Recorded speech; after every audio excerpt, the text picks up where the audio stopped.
Hello everyone. आज के session में हम डिस्कस करने वाले हैं यूकैरियोटिक ट्रांसक्रिप्शन के बारे में। हमने प्रोकैरियोटिक ट्रांसक्रिप्शन देखा, इनिशिएशन, इलोंगेशन, टर्मिनेशन। अब हम डिस्कस करेंगे यूकैरियोटिक ट्रांसक्रिप्शन के बारे में।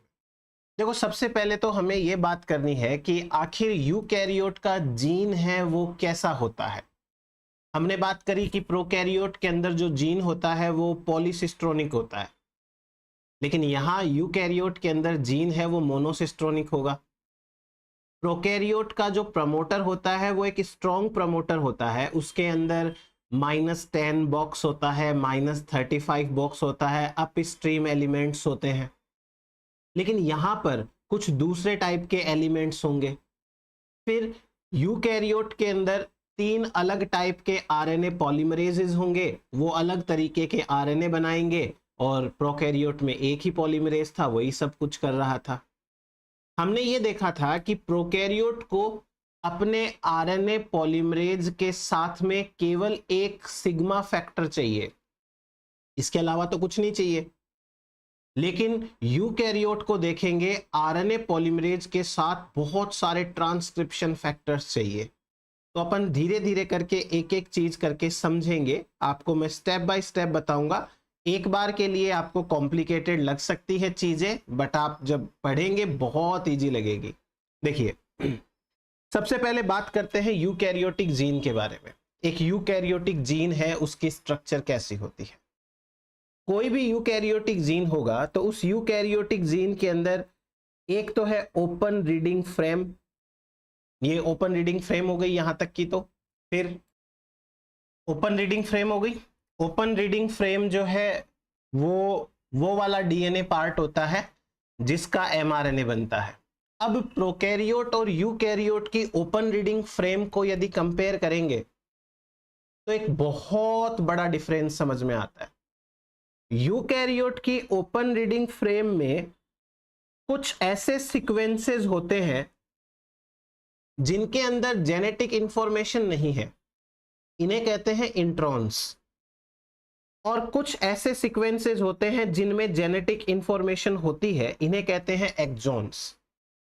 एक्सॉन्स वो सीक्वेंसेस है जिनके अंदर जेनेटिक इंफॉर्मेशन प्रेजेंट है, और इंट्रॉन्स वो सीक्वेंस है जिनके अंदर जेनेटिक इंफॉर्मेशन एब्सेंट है। तो जब जेनेटिक इंफॉर्मेशन एब्सेंट होगी तो इंट्रॉन्स को एक प्रोसेसिंग प्रक्रिया के द्वारा हटा दिया जाएगा। इस तरीके के जो जीन्स होते हैं इन्हें हम स्प्लिट जीन्स कहते हैं। Split gene. स्प्लिट जीन कौन सा जीन होता है? ऐसा जीन जो कि एक्सॉन इंट्रॉन का बना होता है, उसे स्प्लिट जीन कहते हैं। तो ओपन रीडिंग फ्रेम का समझ में आया। प्रोकैरियोट के अंदर पूरा का पूरा ओपन रीडिंग फ्रेम जो था वो काम का था, लेकिन यहां पर ओपन रीडिंग फ्रेम है वो पूरा का पूरा काम का नहीं है। फिर ओपन रीडिंग फ्रेम के अपस्ट्रीम के अंदर आपको बहुत सारी एलिमेंट्स देखने को मिलेगी। जैसे एक प्रमोटर जो है उसके अंदर टाटा बॉक्स होता है। ये टाटा बॉक्स वैसा ही है जैसा -10 बॉक्स था। मैं एक एक करके सारी चीजें बताने वाला हूं।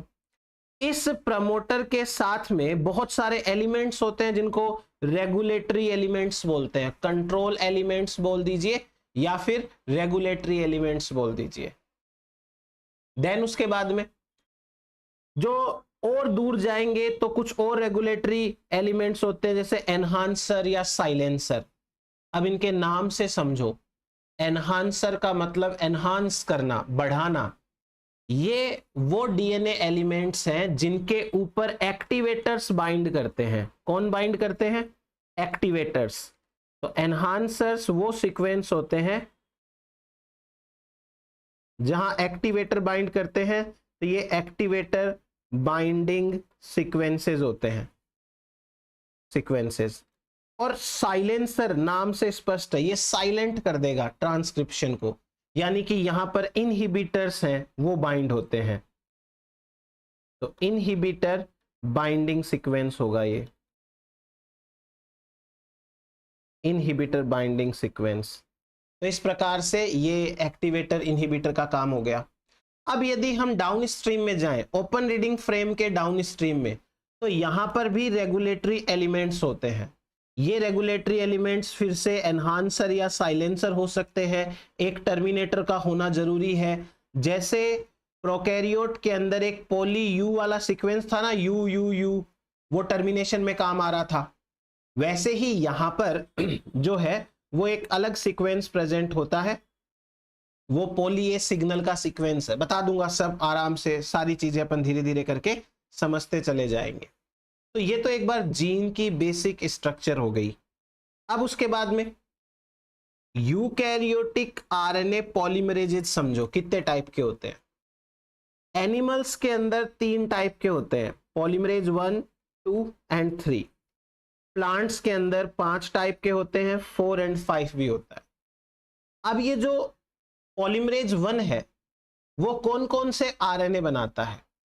पॉलीमरेज 1 राइबोसोमल आरएनए यानी आरआरएनए बनाता है। और कौन कौन से आरआरएनए बनाएगा? 28S, 18S, 5.8S। RNA polymerase second है, वो मेनली एमआरएनए बनाता है। एमआरएनए के अलावा एसएनआरएनए बनाता है, स्मॉल न्यूक्लियर आरएनए, जैसे U1, U2, U3, U4, U5। ये अपने स्प्लाइसिंग में काम आएंगे, मैं आपको बाद में बता पाऊंगा, अभी तो नहीं बता सकता। और इसके अलावा कुछ एमआईआरएनए और एसएनओआरएनए। एमआईआरएनए जो है वो जीन साइलेंसिंग के अंदर, जीन एडिटिंग में काम आता है। एसएनओआरएनए स्मॉल न्यूक्लियोलर आरएनए, जो न्यूक्लियोलस के अंदर प्रेजेंट होते हैं, वो बनाता है। फिर जो पॉलीमरेज थर्ड है उसमें आपको ध्यान रखना है, पॉलीमरेज थर्ड एक तो बनाता है 5S आरआरएनए, बाकी आरआरएनए बनाने की जिम्मेदारी पॉलीमरेज 1 की है।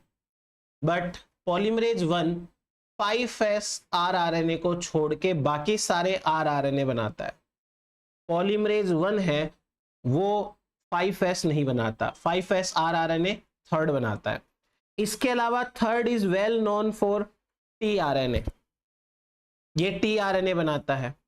और इसके अलावा देखो बहुत सारे, जैसे RNAs P, RNAs MRP, SL, 7SL RNA, 7S के RNA, vault RNA, Y RNA, इस तरीके के। इनमें से काफी सारे आरएनए तो हम जीन एडिटिंग में पढ़ेंगे, वहीं के हैं ये।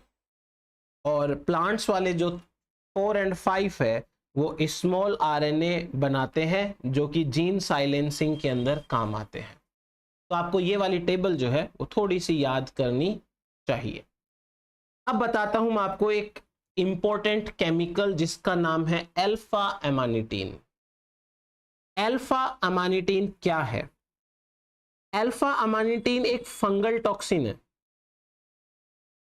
Fungal toxin. और ये जो फंगल टॉक्सिन है, ये फंगल टॉक्सिन का नेचर देखा जाए तो ये एक साइक्लिक ऑक्टापेप्टाइड है, साइक्लिक ऑक्टापेप्टाइड। 8 पेप्टाइड से बना हुआ है और साइक्लिक नेचर का होता है। अब मिलता कहां से है? ये बेसिकली मिलता है ऑब्टेन्ड फ्रॉम एमानिटा फेलोइडिस फंगस। ये एमानिटा फेलोइडिस फंगस से मिलता है। अब इसका काम क्या है? अल्फा एमानिटीन स्ट्रॉन्ग इनहिबिटर होता है आरएनए पॉलीमरेज सेकंड का, strong inhibitor of RNA polymerase second.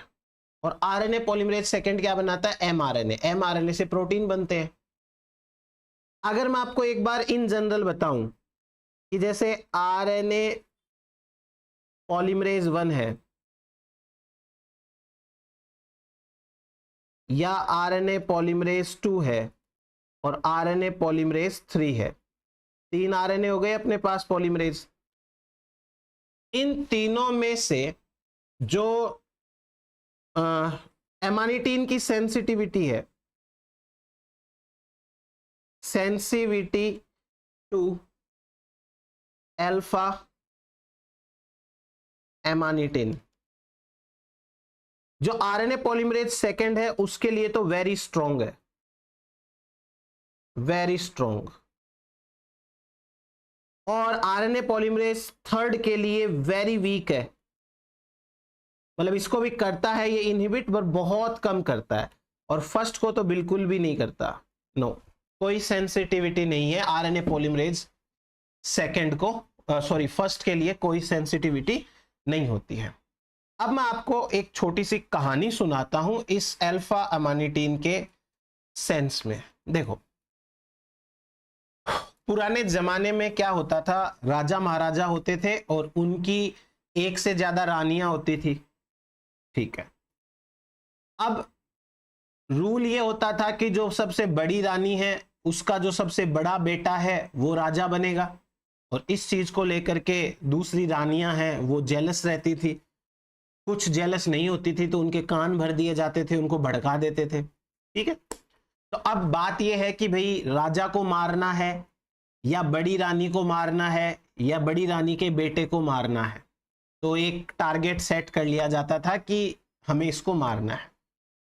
फिर क्या किया जाता था, इस मशरूम से, ये जो अल्फा एमानिटा फिलोइडिस है ना, ये मशरूम है, मशरूम, इस मशरूम से एक्सट्रैक्ट किया जाता था ये केमिकल, ठीक है।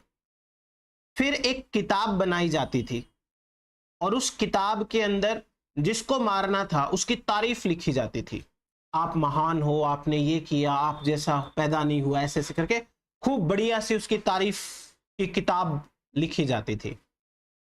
फिर सबसे टेक्निकल चीज देखो, किताब के पन्ने पर ऊपर, साइड में और नीचे इस केमिकल का लेप लगा देते थे। चीज समझ में आ गई? जैसे मान लीजिए कि ये कोई बुक है, ये कोई बुक है, तो इस बुक के हर पन्ने पर यहां पे और यहां पे और यहां पे ऐसे लेप लगा देते थे हर पन्ने पे। इससे क्या होता था, अब आप एक जनरल टेंडेंसी देखो कि यदि हम किताब पढ़ते हैं तो हम क्या करते हैं, किताब के पन्ने पलटने के लिए जनरली अपनी जीभ से जो है वो किताब के पन्ने पलटते रहते हैं, जीभ के ऊपर उंगली टच करेंगे फिर पन्ने को पलटेंगे, फिर उंगली टच करेंगे फिर पन्ने को पलटेंगे। अब आप सोचो कि सामने वाले ने कोई ऑप्शन छोड़ा नहीं है, कोई होता है वो ऊपर से पन्ने को पकड़ के ऐसे फोल्ड करता है, कोई नीचे से पन्ने को पकड़ के फोल्ड करता है, कोई बीच में से करे, कहीं से भी करे, लेप ऐसे लगाया हुआ है आराम से कि आप उस पन्ने को टच करोगे तो आपकी उंगली पे अल्फा एमानिटीन लगेगा। फिर आप जीभ के ऊपर रखोगे हाथ को, उंगली को, और फिर नेक्स्ट नेक्स्ट नेक्स्ट, ऐसा करने से धीरे धीरे अल्फा एमानिटीन है वो बॉडी के अंदर जाता था, ये जाके आरएनए पॉलीमरेज सेकंड को इनहिबिट करता था। अब ये बात पता नहीं थी कि ये कैसे काम करता है, बट ये अपना काम कर रहा है। इससे क्या होगा कि एमआरएनए बनना कम हो जाएगा, एमआरएनए बनना कम होगा तो धीरे धीरे बॉडी में प्रोटीन कम बनेंगे, प्रोटीन्स आर एंजाइम्स, एंजाइम्स कम बनेंगे तो मेटाबॉलिज्म स्लो होगी, और मेटाबॉलिज्म स्लो होगी तो जिसको ये किताब दी गई है वो धीरे धीरे कमजोर होना चालू हो जाएगा। खाते पीते घर का है बट कमजोरी आना चालू हो जाएगी, उसके शरीर पे कुछ लगेगा ही नहीं, कितना भी ट्राई कर लो।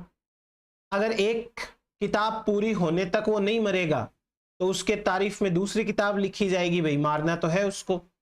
तो ऐसे करके धीरे धीरे जहर पहुंचाया जाता था, किसी को पता भी नहीं चलता था कि क्यों मर गए, बस ऐसे ही कमजोरी आ गई थी साहब, और कोई रीजन नहीं था। नहीं खाते थे अच्छा, कोई धूम्रपान नहीं करते थे, कोई शराब नहीं पीते थे, कोई लत थी नहीं, पता नहीं क्या हो गया इनको, कोई बीड़ी सिगरेट भी नहीं पीते थे।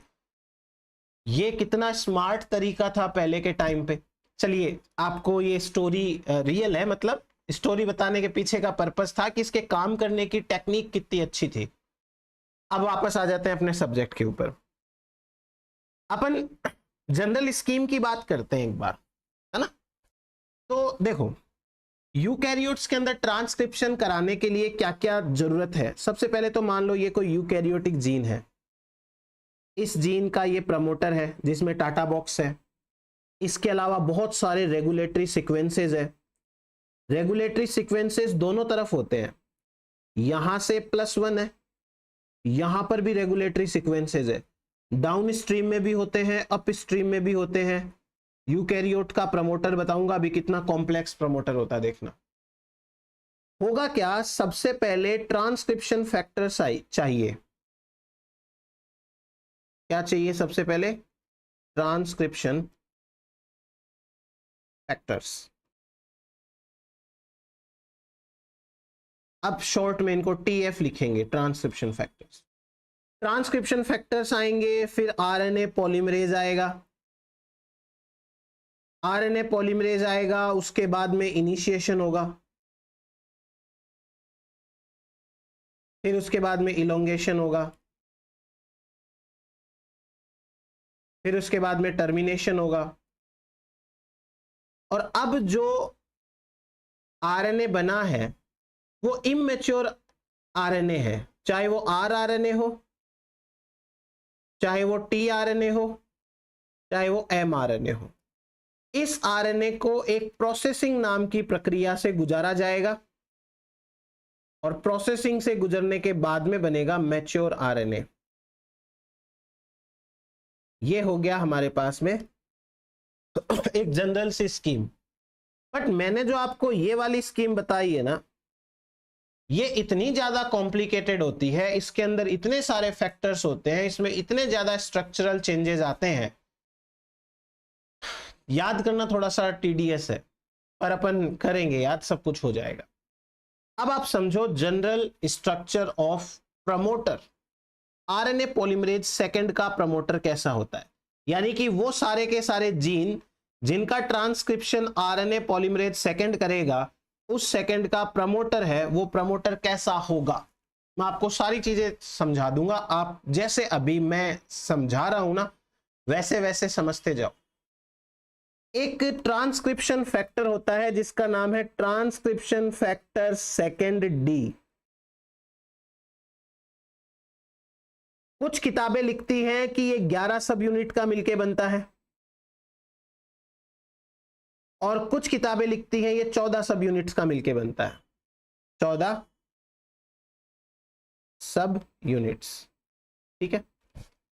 अभी अगर रिसेंट के हिसाब से जाएं तो ये थोड़ा सा ज्यादा सही है। खैर, इसमें 11 में से एक या 14 में से एक सब यूनिट होती है, उसमें बीटा शीट्स होती है, उसे कहते हैं TATA binding protein. Tata binding protein, वो टाटा बॉक्स के साथ बाइंड करेगी। और इसके अलावा जो बच गई 1 2 3 4 5 6 7 8 9 10 जितनी भी है, मतलब अगर हम इसके हिसाब से चले तो 13 और इसके हिसाब से चले तो 10, इन्हें कहते हैं TATA binding protein associated factors. क्या कहते हैं? TATA binding protein associated factors, इन्हें शॉर्ट में कहेंगे TAF। क्लियर है? तो transcription factor second D for Don, ये डॉन है इस मैकेनिज्म का। तो इसके पास में 2 इंपॉर्टेंट टाइप के सब यूनिट्स है। सब यूनिट तो इसके पास में 11 या 14 है, बट 2 इंपॉर्टेंट टाइप के हैं।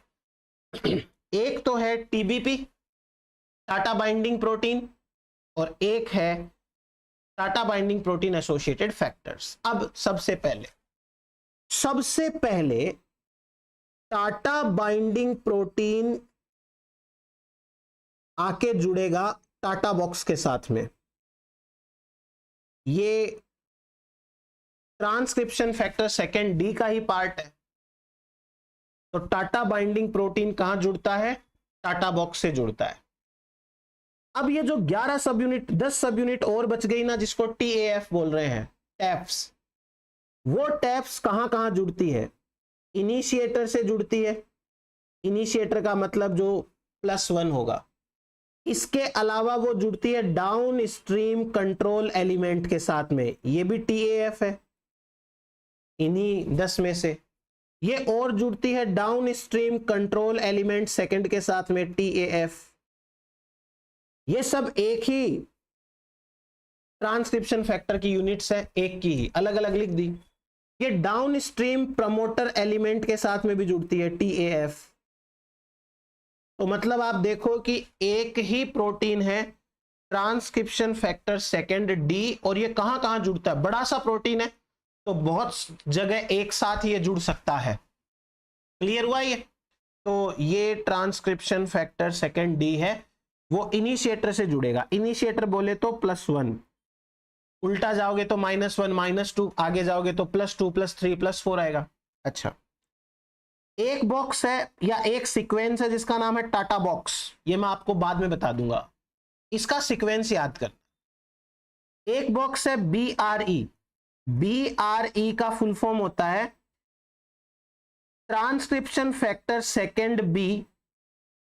चलो मैं यहां लिख देता हूं, BRE का मतलब है transcription factor second B response element, response element,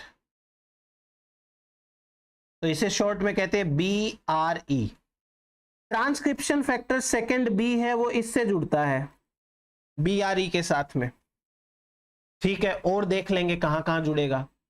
इसके अलावा जो और फैक्टर्स आते हैं वो RNA पॉलीमरेज के साथ में जुड़ेंगे, वो सेकंड D के साथ जुड़ेंगे। कैसे कैसे होंगे मैं आपको सब बताऊंगा आराम से डिटेल में, एक एक चीज।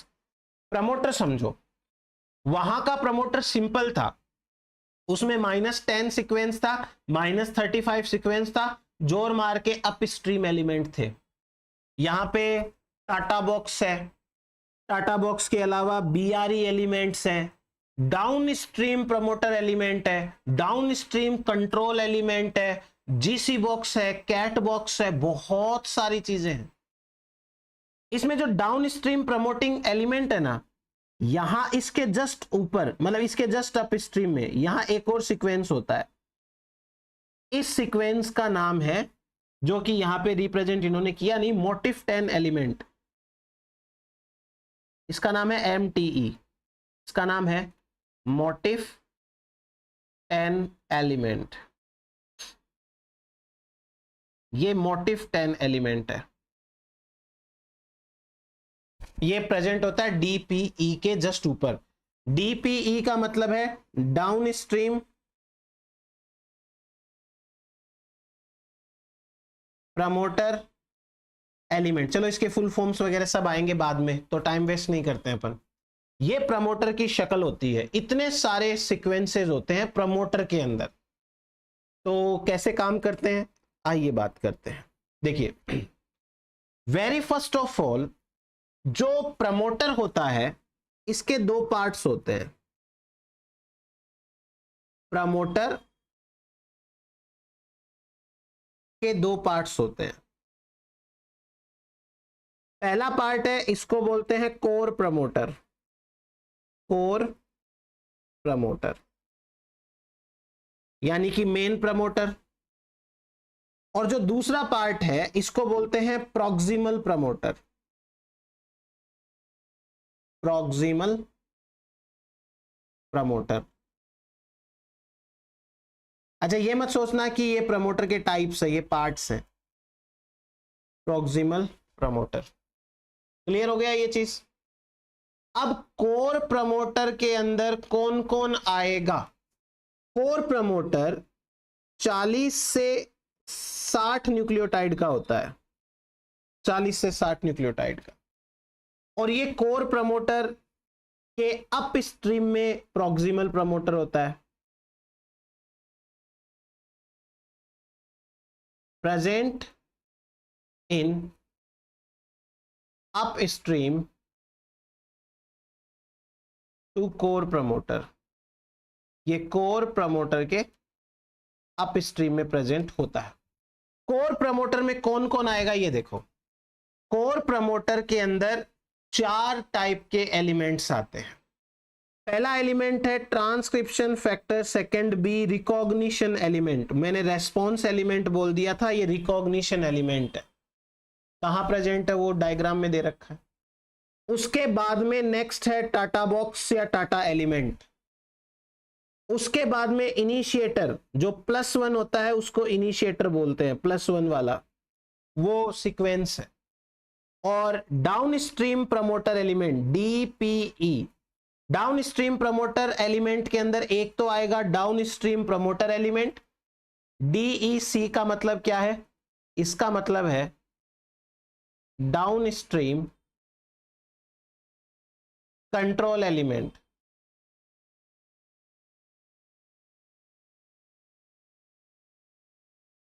डाउन स्ट्रीम कंट्रोल एलिमेंट, ये भी इसी का पार्ट है, वो होगा। तो ये सारे के सारे जो एलिमेंट्स है वो किसका पार्ट है? ये पार्ट है अपने कोर प्रमोटर का। अब इस कोर प्रमोटर के बाद में नेक्स्ट अपन बात करते हैं प्रॉक्सिमल प्रमोटर की। एक बार कि प्रॉक्सिमल प्रमोटर है उसमें कौन कौन आता है, उतनी सी बात अपन कर लेते हैं एक बार। तो कोर प्रमोटर के बाद में प्रॉक्सिमल प्रमोटर। अच्छा चलिए, प्रॉक्सिमल प्रमोटर मैं हाथ से लिख देता हूं। प्रॉक्सिमल प्रमोटर मैंने ये तो लिख ही दिया। प्रॉक्सिमल प्रमोटर है वो कहां प्रेजेंट है? प्रॉक्सिमल प्रमोटर है वो प्रेजेंट होता है upstream to core promoter. Core promoter के लेफ्ट साइड के अंदर प्रेजेंट होगा। इसके अंदर पहला पार्ट है प्रॉक्सिमल प्रमोटर प्रॉक्सिमल एलिमेंट्स। इसका नाम है प्रमोटर प्रॉक्सिमल एलिमेंट्स। दूसरा इसका नाम है up stream activator sequences. Up stream activator sequences. तीसरा इसका नाम है एनहांसर्स, एनहांसर सीक्वेंसेस।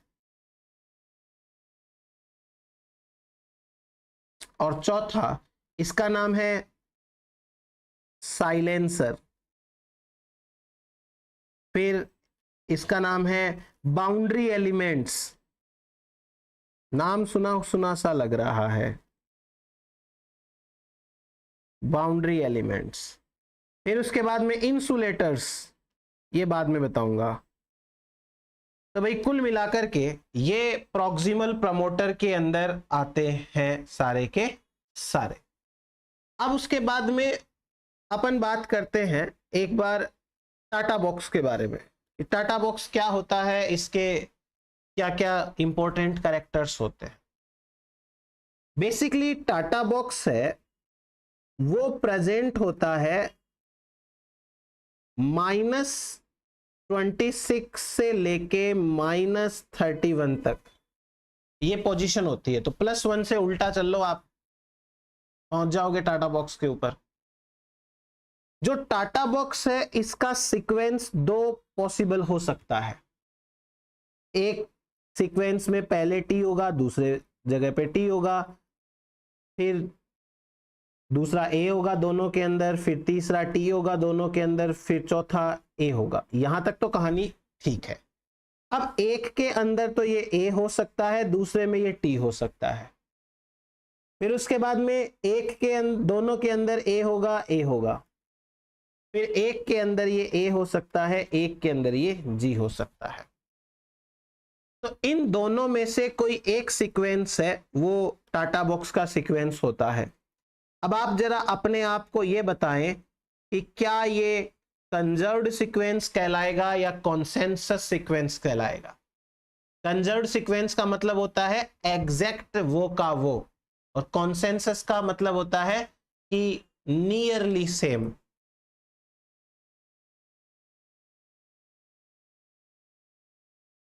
तो ये कॉन्सेंसस सीक्वेंस है टाटा बॉक्स का। क्लियर हुआ ये चीज? टाटा बॉक्स है वो सिमिलर होता है to Pribnow box. TATA box is similar to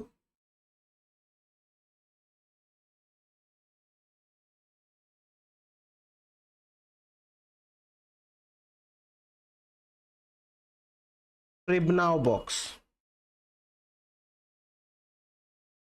-10 जो होता है उसके जैसा है वो टाटा बॉक्स होता है। एक चीज तो ये हो गई। फिर उसके बाद में कुछ ऐसे प्रमोटर्स भी होते हैं जिनमें टाटा बॉक्स नहीं होता, इन्हें कहते हैं टाटा लेस प्रमोटर्स।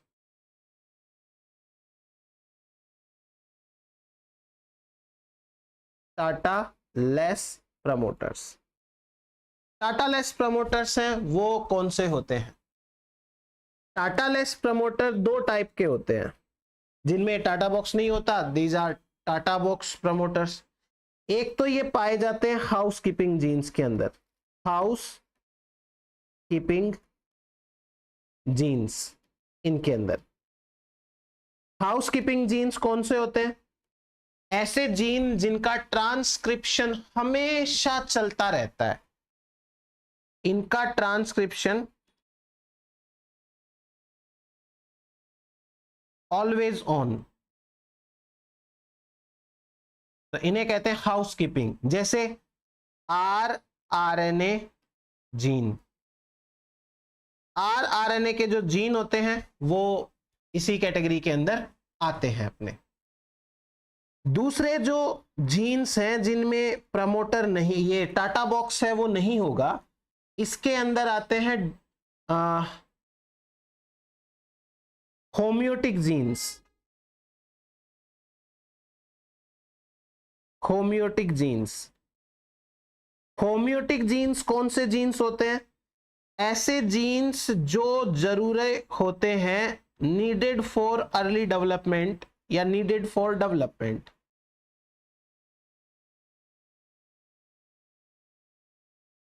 उन्हें कहते हैं होम्योटिक जीन्स। जैसे कि नाक कहां बननी चाहिए, आंख कहां बननी चाहिए, हाथ कहां बनने चाहिए, ये जीन्स कहलाते हैं होम्योटिक जीन। ऑर्गन की पोजीशन है स्पेसिफिक। इस होम्योटिक जीन के अंदर एक एग्जांपल है terminal dideoxy transferase. Terminal deoxy nucleotide transferase, deoxy nucleotide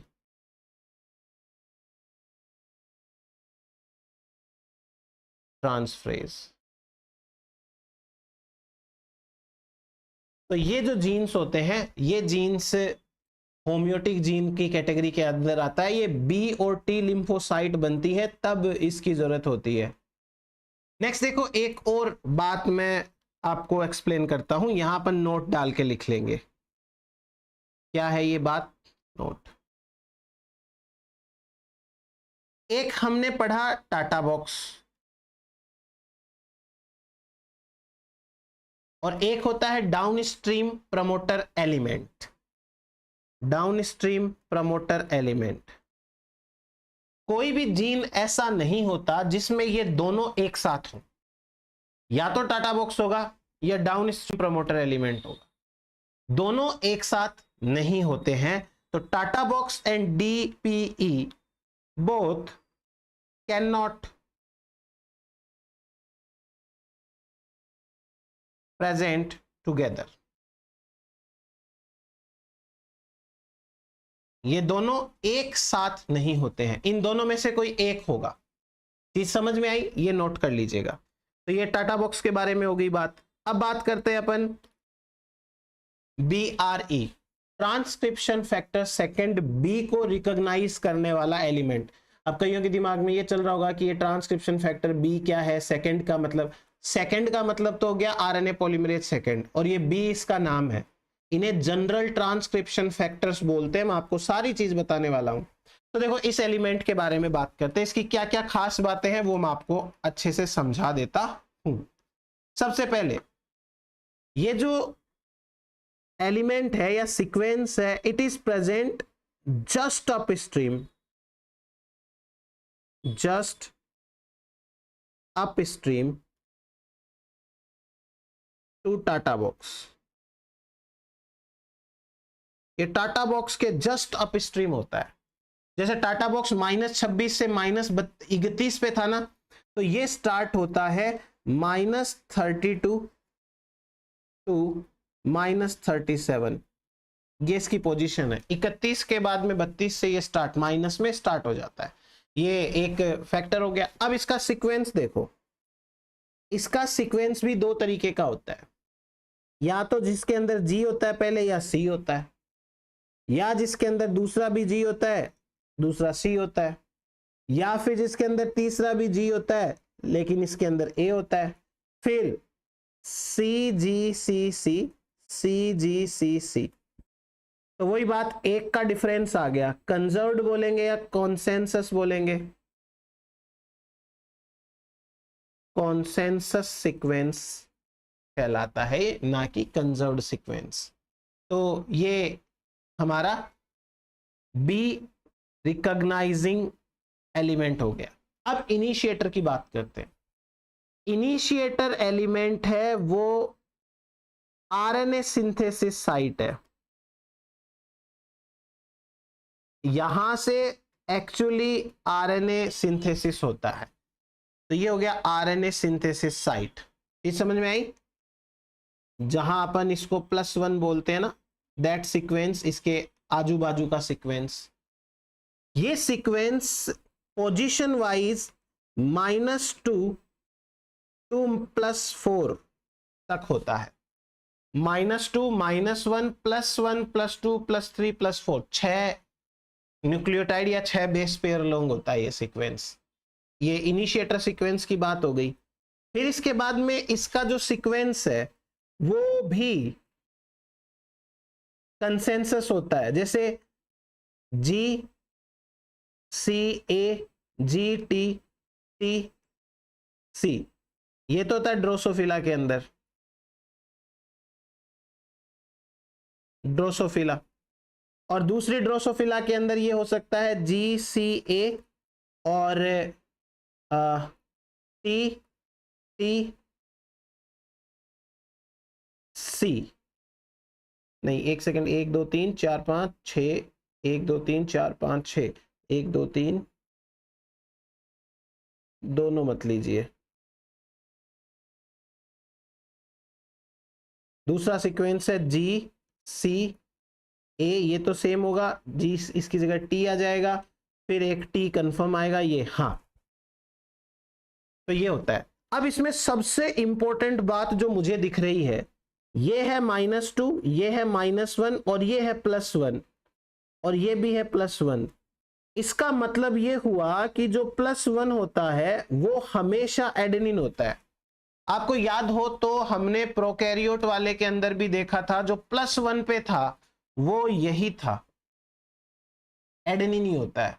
so +1 is always adenine, चाहे प्रोकैरियोट हो या यूकैरियोट ही क्यों ना हो। तो ये इनिशिएटर हो गया। अब इसके बाद में डाउन स्ट्रीम प्रमोटर एलिमेंट्स की बात करते हैं। डाउन स्ट्रीम प्रमोटर एलिमेंट्स है वो प्रेजेंट होते हैं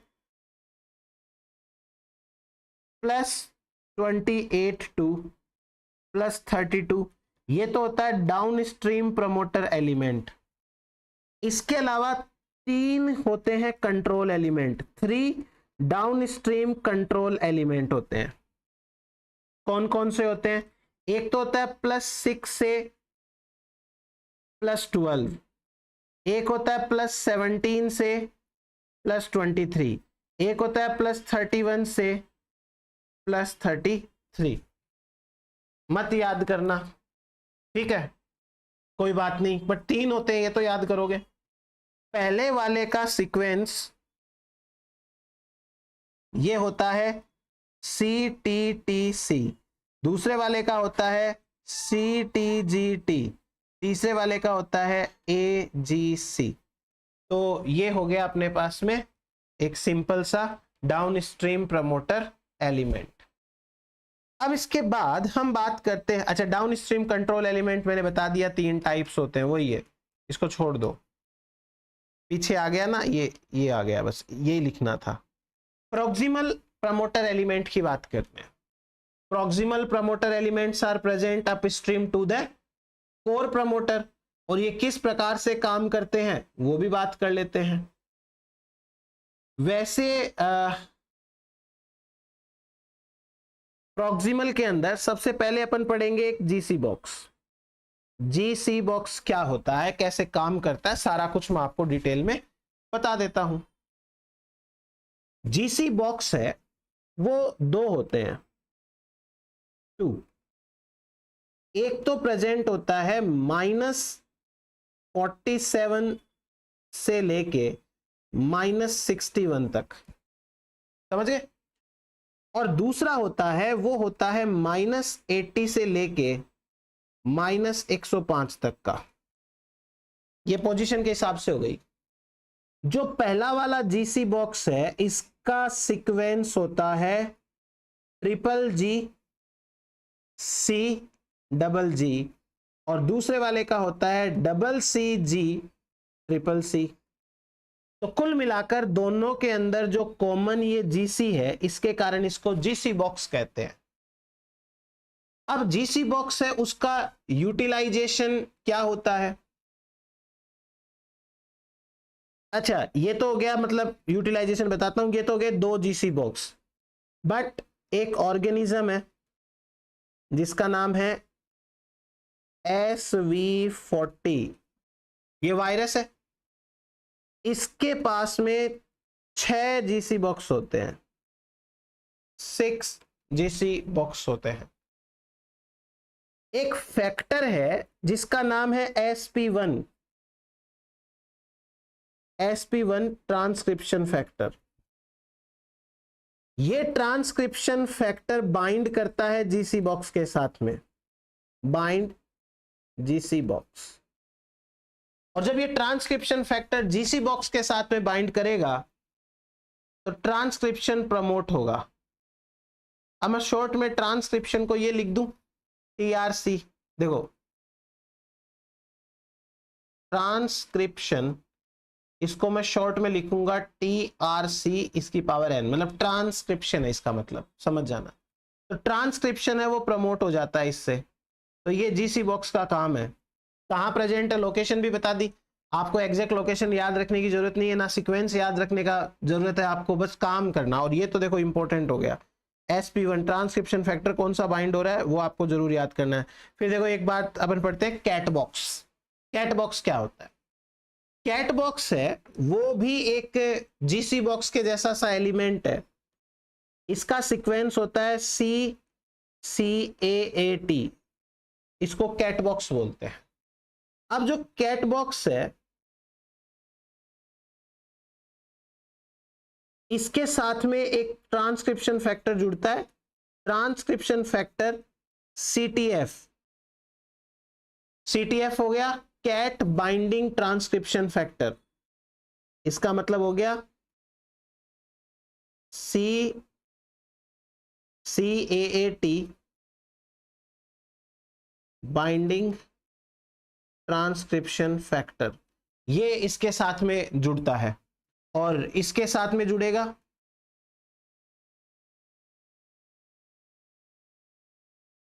बाइंड टू कैट बॉक्स, तो ये ट्रांसक्रिप्शन को प्रमोट करेगा,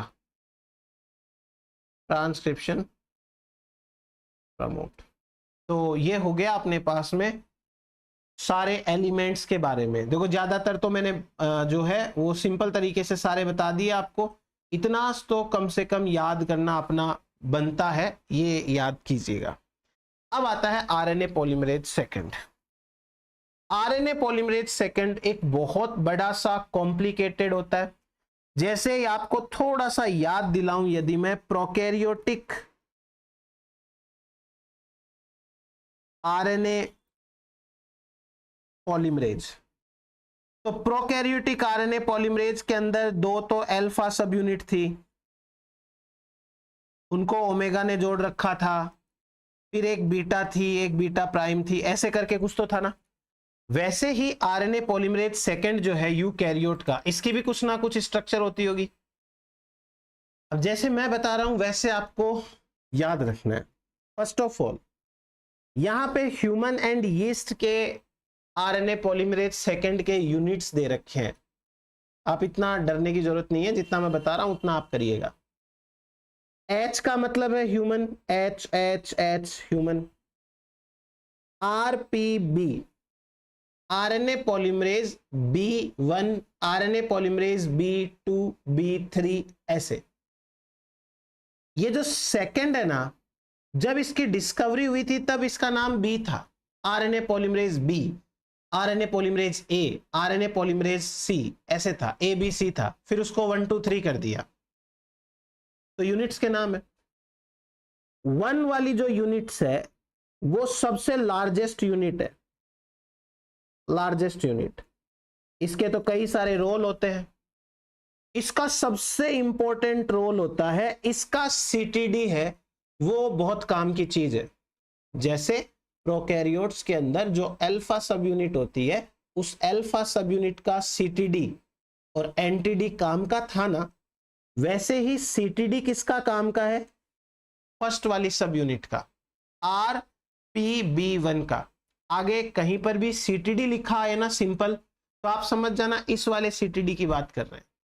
यूनिट्स तो 12 होती है, 1 2 3 4 5 6 7 8 9 10 11 12, और सीटीडी किसका काम मिले, सबके पास में सीटीडी है, सबके पास में एक सी टर्मिनस एक एन टर्मिनस तो होता ही है भाई, ये तो प्रोटीन, और प्रोटीन के अंदर तो ऐसा होगा ही ना।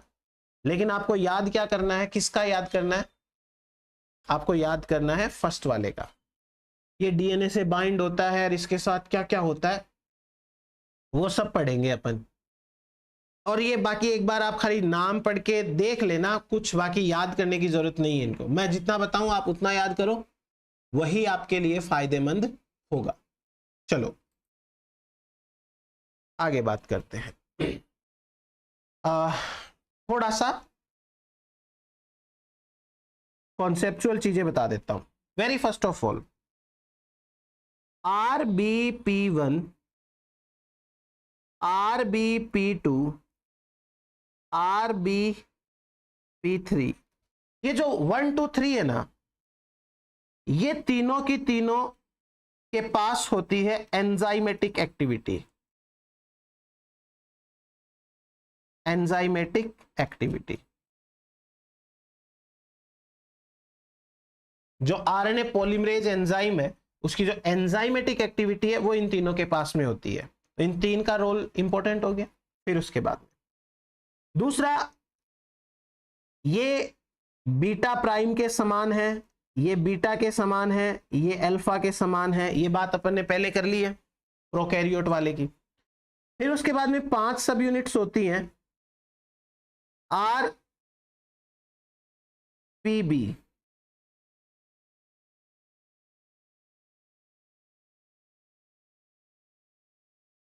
RPB 5 6 8 10 12, ये पांचों के पांचों हैं वो कॉमन सब यूनिट्स कहलाती हैं, कॉमन सब यूनिट्स। कॉमन क्यों कहलाती है, क्योंकि ये प्रेजेंट होती है इन आरएनए पॉलीमरेज 1 2 3, तीनों के अंदर ये वाली यूनिट्स है वो प्रेजेंट होती है। देन उसके बाद में एक और चीज देखो, हेट्रोजेनिटी ऑफ RBP1 सब यूनिट। RBP1 जो सब यूनिट है, जो लार्जेस्ट सब यूनिट है, उसके साथ एक कमाल की बात है, उसके साथ में 3 तरीके की एक्टिविटी होती है, तो वो अपने रूप चेंज कर लेती है। मतलब ये सब यूनिट जब सिंपल 215 किलो डाल्टन की होती है तो इसको बोलते हैं सेकंड A सब यूनिट। जब काइनेज एंजाइम इसके ऊपर फॉस्फेट जोड़ देता है तो इसको बोलते हैं सेकंड ओ, और इसका वजन थोड़ा सा बढ़ जाता है, 15 से 40 हो जाता है। यदि फॉस्फेट वापस उतर जाती है तो ये वापस से 215 यानी ओ है वो ए में कन्वर्ट हो जाती है। अब इन दोनों में से किसी का भी प्रोटियोलिसिस हो जाए यानी इसको तोड़ दिया जाए तो ये बनती है सेकंड बी। थोड़ा सा कम हो गया ना, देखो मॉलिक्यूलर वेट इसका 180 किलो डाल्टन हो गया। तो ये हेट्रोजिनिटी ऑफ आरपीबी1 कहलाती है। एक ही सब यूनिट है बट इसके रूप बदलते रहते हैं।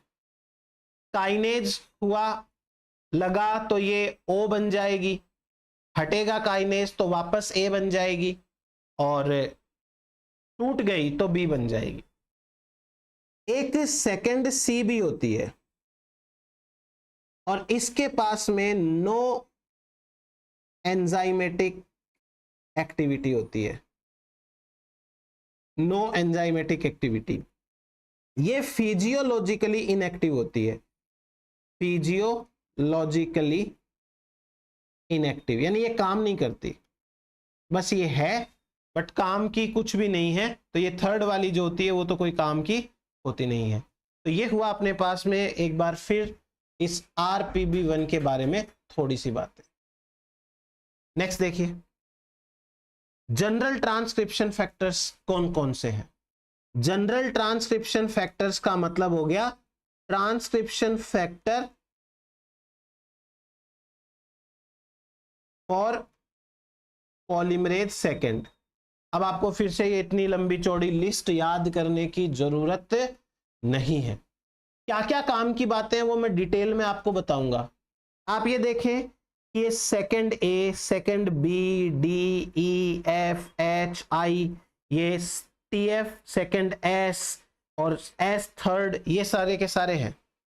कौन कितनी सब यूनिट का बना हुआ है ये भी दे रखा है, और इनके फंक्शंस क्या क्या हैं वो भी आपको दे रखे हैं। हालांकि इस तरीके से याद करोगे तो थोड़ा जोर आएगा। मैं आपको एक एक करके सारे के सारे बता देता हूं एक बार, तो समझते हैं अपन। पहले अपन ये देखते हैं कि कौन सी सब यूनिट कैसे कैसे आती है, उनका सीक्वेंस क्या है, कैसे प्री इनिशिएशन कॉम्प्लेक्स बनता है। फिर उसके बाद अपन एक एक के कैरेक्टर्स पढ़ने वाले हैं। इसमें आपको सीक्वेंस समझना है और एकदम से इजी है, बिल्कुल भी टेंशन नहीं लेनी है। मैं आपको जैसे बता रहा हूं वैसे समझते जाइए। सबसे पहले टाटा बॉक्स को ट्रांसक्रिप्शन फैक्टर डी जो है वो रिकॉग्नाइज करता है। ट्रांसक्रिप्शन फैक्टर सेकंड डी, ये सबसे पहले आता है। मैंने बताया कि ये 11 या 14 सब यूनिट का मिलके बनता है, और इसकी एक सब यूनिट है उसमें टाटा बॉक्स से जुड़ने की कैपेसिटी होती है, तो वो टाटा बाइंडिंग प्रोटीन कहलाती है, उस सब यूनिट का ही नाम है। तो वो इससे आके जुड़ जाएगी। जैसे सिग्मा फैक्टर है वो क्या कर रहा था, वैसा सा काम ये टाटा बाइंडिंग प्रोटीन टीबीपी करती है। पहला नंबर तो इसका आ गया। डी फॉर डॉन याद रखना है तो डॉन सबसे पहले आएगा। अब उसके बाद में दूसरे नंबर पे आता है ट्रांसक्रिप्शन फैक्टर सेकंड ए आता है। ए का क्या काम है आगे बता दूंगा। ए के बाद में आता है बी, तो ये तो सीक्वेंस हो गया अपना ए बी। अब सी नाम का कोई है नहीं, सी नाम से तो कोई भी नहीं है। फिर उसके बाद में डी आ चुका, अब आया ई, फिर एफ। यहां पे आपको चौथे नंबर पे ध्यान रखना है। चौथे नंबर के ऊपर RNA polymerase second plus transcription factor second F, ये दोनों आते हैं। तो जो 4 नंबर है उसमें 2 एक साथ आते हैं, जिसमें पहले एफ आएगा, ई पहले नहीं आएगा। उसके बाद में 5वें नंबर के ऊपर ट्रांसक्रिप्शन फैक्टर सेकंड ई आता है, और ई के बाद में छठे या लास्ट पे आता है एफ। तो ये आपको सीक्वेंस है वो याद रखना है। ये क्या हो गया, सीक्वेंस। खाली एक जगह थोड़ा सा एफ नहीं सॉरी एच, खाली एक जगह थोड़ा सा चेंज आता है। अब और चीजें बताता हूं, डिटेल में सारी चीजें बताऊंगा मैं। जब ये सारा का सारा जुड़ चुका होता है, सारा का सारा, देखो आपको ना एक ये टेल दिखाई दे रही है, ये वाली टेल, ये टेल है सीटीडी, कार्बोक्सी टर्मिनल डोमेन। और ये सीटीडी किसका है, RPB1 का, जो सबसे बड़ी सब यूनिट है 1 का। ये एक फॉस्फोराइलेशन की साइट होती है। फॉस्फोराइलेशन की साइट का मतलब हो गया कि इसके अंदर सेरीन होते हैं जिसपे फॉस्फोराइलेशन होता है। जब फॉस्फोराइलेशन होता है ना तो उसमें बहुत सारी चीजें होती हैं। जब टेल का फॉस्फोराइलेशन होता है, जब टेल पे फॉस्फेट जुड़ती है, तो टेल के फॉस्फोराइलेशन से बहुत सारी चीजें होती हैं। क्या क्या चीजें होती हैं, जैसे प्रमोटर स्कैप होता है, प्रमोटर स्कैप, जैसे इलोंगेशन, जैसे प्रोसेसिंग, और प्रोसेसिंग के अंदर एक तो आता है कैपिंग, नाम तो सुन ही रखा होगा, और नहीं सुन रखा होगा तो कोई दिक्कत नहीं है, छोड़ देना। स्प्लाइसिंग, फिर पॉली ए टेल बनती है, वो सारा का सारा भी यहां पे फॉस्फोराइलेशन से चीजें बदलने लगती है। कैसे होगा सारा का सारा, मैं सब बताने वाला हूं आपको डिटेल के अंदर। एक बार आप इस प्री इनिशिएशन कॉम्प्लेक्स को समझ लें, ठीक है। तो प्री इनिशिएशन कॉम्प्लेक्स एक सीक्वेंस के अंदर ये सारी चीजें आएंगी तो हो जाता है। अब मैं आपको एक एक करके सारे के सारे फैक्टर्स और उनके बारे में डिटेल में बता देता हूं, तो कैसे क्या होता है वो बात करेंगे।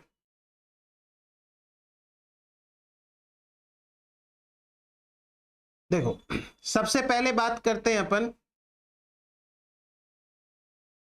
प्रमोटर स्कैप के बारे में। फॉस्फोराइलेशन जब टेल का होगा तो कैसे स्कैप होगा उसके बारे में बात करते हैं अपन। यह है RPB1 सब यूनिट, और इस RPB1 सब यूनिट की जो टेल है, उस टेल के अंदर, यह है CTD, कार्बोक्सी टर्मिनल डोमेन, उस टेल के अंदर एक सीक्वेंस है। सीक्वेंस का नाम है, सीक्वेंस का नाम होता है टायरोसिन, टायरोसिन अमाइनो एसिड, फिर सेरीन, सेरीन के बाद में प्रोलिन, प्रोलिन के बाद में थ्रियोनिन, थ्रियोनिन के बाद में वापस से सेरीन, सेरीन के बाद में फिर से प्रोलिन, और लास्ट में फिर से सेरीन। तो ये 7 अमाइनो एसिड का सीक्वेंस है। इसको मैं शॉर्ट में लिख देता हूं, tyrosine, serine, proline, threonine, serine, proline, serine. Clear हो गया ये। जब किसी भी सेरीन पे कोई भी फॉस्फेट नहीं जुड़ा, यह है अनफॉस्फोराइलेटेड कंडीशन, अनफॉस्फोराइलेटेड कंडीशन, ठीक है। इस कंडीशन के अंदर बनता है प्री इनिशिएशन कॉम्प्लेक्स। क्या बनता है, प्री इनिशिएशन कॉम्प्लेक्स बनता है, ठीक है। अब एक ट्रांसक्रिप्शन फैक्टर है जिसका नाम है ट्रांसक्रिप्शन फैक्टर सेकंड H। ये एक काइनेज भी है और ये एक हेलिकेज भी है, बाद में बताएंगे अपन। ये काइनेज है, ये क्या करता है, इस सेकंड वाले सेरीन, सॉरी 5 नंबर का जो सेरीन है, उस 5 नंबर के सेरीन के ऊपर फॉस्फेट जोड़ देता है। ये देखो एटीपी का इस्तेमाल करके इसने क्या किया, फॉस्फेट जोड़ दिया।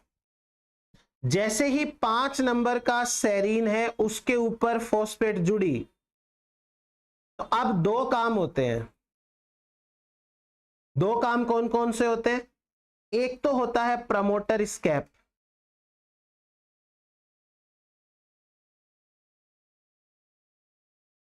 प्रमोटर स्कैप हो जाता है एक तो, यानी प्रमोटर को छोड़ के चला जाता है आरएनए पॉलीमरेज। और दूसरा यहां पे काम होता है 5 प्राइम कैपिंग। अभी मैं ये कैपिंग वाला कॉन्सेप्ट बाद में पढ़ेंगे, एक बार आप प्रमोटर स्कैप है इसके ऊपर ध्यान दो। ठीक है, कैसे हुआ, समझ में आया? ये आपको ये पता है कि जो ट्रांसक्रिप्शन फैक्टर सेकंड एच होता है वो सबसे लास्ट में आता है। ये आ गया, इसका मतलब अब जो है वो इनिशिएशन करना चालू करो और प्रमोटर छोड़ के आगे बढ़ो, तो स्कैपिंग इसके बाद ही होती है। क्लियर? फिर और चीजें समझिए। ये जो सीक्वेंस होता है, इस सीक्वेंस को हम अलग अलग ऑर्गेनिज्म के अंदर देखते हैं। जैसे यदि मैं बात करूं यीस्ट की, तो यीस्ट के अंदर ये 27 टाइम्स रिपीट होता है। यही सीक्वेंस 27 बार रिपीट होगा। अगर अपन बात करें सी एलिगेंस की, तो सी एलिगेंस के अंदर ये 32 बार रिपीट होगा, यही सीक्वेंस। और यदि अपन बात करें ड्रोसोफिला की, तो ड्रोसोफिला के अंदर ये 45 बार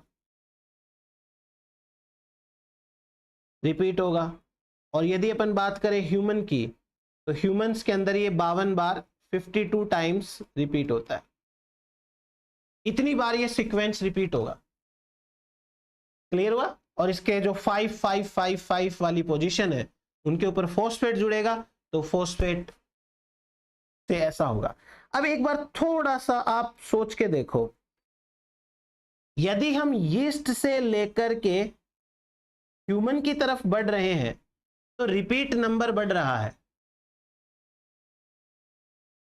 यीस्ट है वो एक सिंपल जीनोम वाला ऑर्गेनिज्म है इन चारों के कंपैरिजन में, और ह्यूमन है उसका कॉम्प्लेक्स जीनोम होता है, कॉम्प्लेक्स जीनोम। तो इसका मतलब हम ये कह सकते हैं कि ये जो रिपीट है वो रिपीट जीनोम कॉम्प्लेक्सिटी को रिप्रेजेंट करता है, जीनोम कॉम्प्लेक्सिटी को रिपीट करता है। यहां इनिशिएशन कंप्लीट हो गया। ये जो बताया ये इनिशिएशन का पार्ट था, और फिर स्कैप हो गया प्रमोटर से, तो इनिशिएशन कंप्लीट हो गया। जीनोम कॉम्प्लेक्सिटी है, उसके बारे में ये चीज समझ में आई आपको एक तो। फिर और एक चीज समझते हैं अपन, ये ट्रांसक्रिप्शन फैक्टर सेकंड एच करेगा और रिपीट्स होते हैं, और फिर और बातें मैं आपको बाद में बताऊंगा जो इसके बारे में फेमस है वो टाइप की। अब आगे बात करते हैं ट्रांसक्रिप्शन फैक्टर डी के बारे में। डी की खास खास बातें क्या है, कैसे है, वो सारी की सारी बात करेंगे। वेरी फर्स्ट ऑफ ऑल, इस डी के अंदर टोटल या तो 11 यूनिट होंगी या 14 यूनिट्स होंगी, वो मैंने आपको पहले भी बताया। और इनमें से एक सब यूनिट है वो तो होती है टाटा बाइंडिंग प्रोटीन, और बाकी की जो रिमेनिंग है वो होती है Tata binding protein associated factors. ये तो इतनी सी बात अपने को इसमें समझने की है। फिर उसके बाद में अब मैं आपसे सिंपल सिंपल तरीके से बात करता हूं। सबसे पहले टाटा बाइंडिंग प्रोटीन के बारे में। Tata binding protein, Tata binding protein बनी होती है बीटा शीट्स की, बीटा शीट्स। इसका काम है रिकॉग्नाइज करना, रिकॉग्नाइज टाटा बॉक्स, रिकॉग्नाइज करती है टाटा बॉक्स की, और ये बाइंड करती है with minor groove, bind with minor groove. ये समझ में आई आपको? अब मैं आपको एक बहुत बढ़िया कमाल की बात बताता हूं। लेट्स सपोज कि ये है एक हेलिकल डीएनए, और इस हेलिकल डीएनए के अंदर मान लो यहां से लेके यहां तक का जो डीएनए है वो टाटा बॉक्स है, ठीक है, टाटा बॉक्स है। और ये जो टाटा बॉक्स है, अभी तो ये डीएनए हेलिकल डीएनए है, हेलिकल फॉर्म है डीएनए की। अब इसके ऊपर आता है ट्रांसक्रिप्शन फैक्टर सेकेंड डी, और मैं इस सेकेंड डी के अंदर से केवल एक बार बात कर लेता हूं टीबीपी की, क्योंकि एक बार अपन यही समझ लेते हैं भाई, पूरा बनाएंगे कॉम्प्लेक्स बनेगा, क्या मतलब है, अपने को काम की बात यही करनी है। दो बातें इंपॉर्टेंट होती है। पहली बात, जब ट्रांसक्रिप्शन फैक्टर सेकेंड डी का टीबीपी आके जुड़ता है, अलग नहीं होंगे कि टीबीपी अलग से जुड़ेगा, टीएएफ है वो अलग से जुड़ेंगे ना, ये एक साथ ही है सारे। पर अभी एक बार इस पे फोकस करते हैं। जब ये जुड़ता है तो डीएनए का हेलिक्स है वो फ्लैट हो जाता है, ये फ्लैट फॉर्म बन जाती है, और बाकी आगे से ये ऐसा और पीछे से ये ऐसा ही रहता है। तो इसने क्या किया, अनवाइंड कर दिया फ्लैट। अभी तो एक चीज है। दूसरी चीज, टाटा बाइंडिंग जो प्रोटीन होता है, इस प्रोटीन के पास में दो पेयर्स होते हैं फिनाइल एलानिन के। कितने पेयर्स होते हैं? दो पेयर्स। एक पेयर इधर की साइड में डीएनए में इंसर्ट होता है, दूसरा पेयर है इधर की साइड में डीएनए में इंसर्ट होता है। ये क्या है? ये है फिनाइल एलानिन अमाइनो एसिड। तो ये सारे के सारे फिनाइल एलानिन अमाइनो एसिड है, फिनाइल एलानिन, फिनाइल एलानिन। समझ में आई बात? टाटा बाइंडिंग प्रोटीन के पास में अपने दो ऐसे फिनाइल एलानिन है, उनकी जो साइड चेन होती है वो डीएनए के अंदर घुसा देती है। डीएनए के अंदर कहां इंसर्ट करेगी? टाटा बॉक्स के दोनों तरफ। टाटा बॉक्स इतना है और टाटा बॉक्स के दोनों तरफ इंसर्ट करेगी। जैसे मान लो ये टाटा बॉक्स है पूरा, तो यहां पे इंसर्ट करेगी और यहां पे इंसर्ट करेगी, ऐसे पूरे टाटा बॉक्स को कवर करते हुए। अब ये जो सब यूनिट है, ये सब यूनिट एक कन्फर्मेशनल बेंडिंग कॉज करती है, बेंडिंग 80 डिग्री एंगल के ऊपर। जब 80 डिग्री एंगल के ऊपर बेंडिंग करेगी तो ये डीएनए है वो इस प्रकार से बेंड हो जाता है।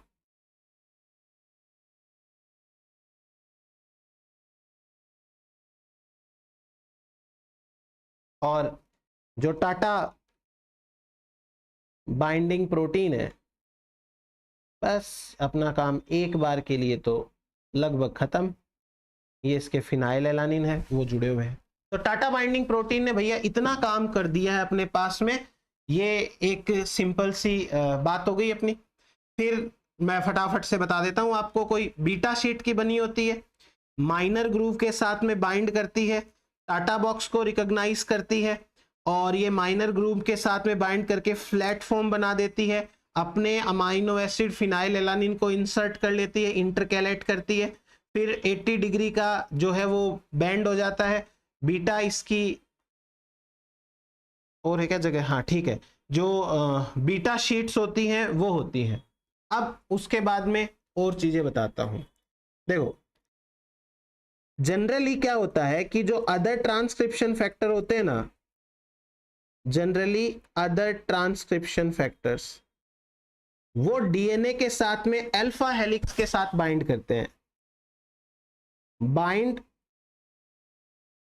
टू डीएनए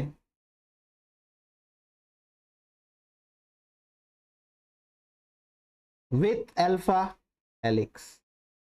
और टीबीपी क्या कर रही है? On major groove. और टीबीपी क्या कर रही है? टीबीपी जो है वो एक तो बीटा शीट के साथ बाइंड कर रही है, दूसरा ये माइनर ग्रूव के साथ में बाइंड कर रही है।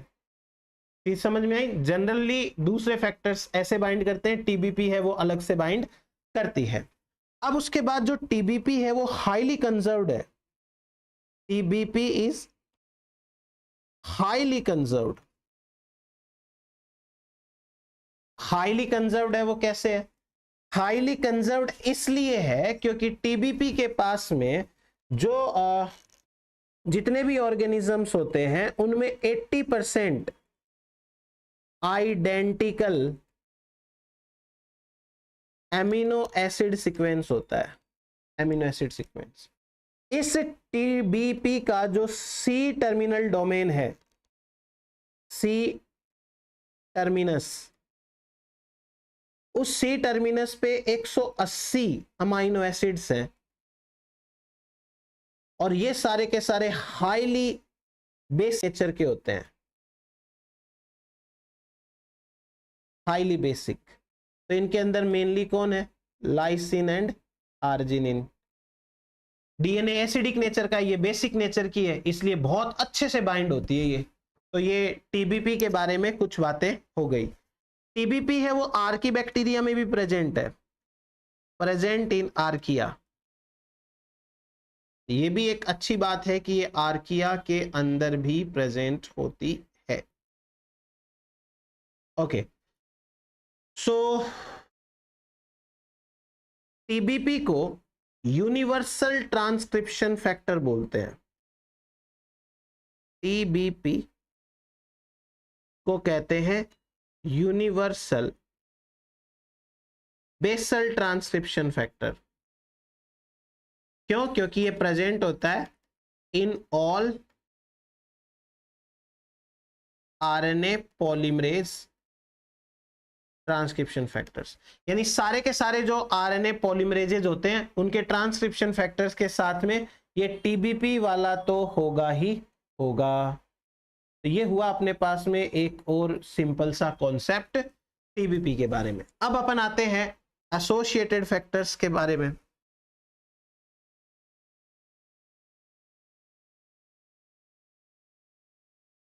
एसोसिएटेड फैक्टर्स कैसे काम करते हैं, क्या काम करते हैं?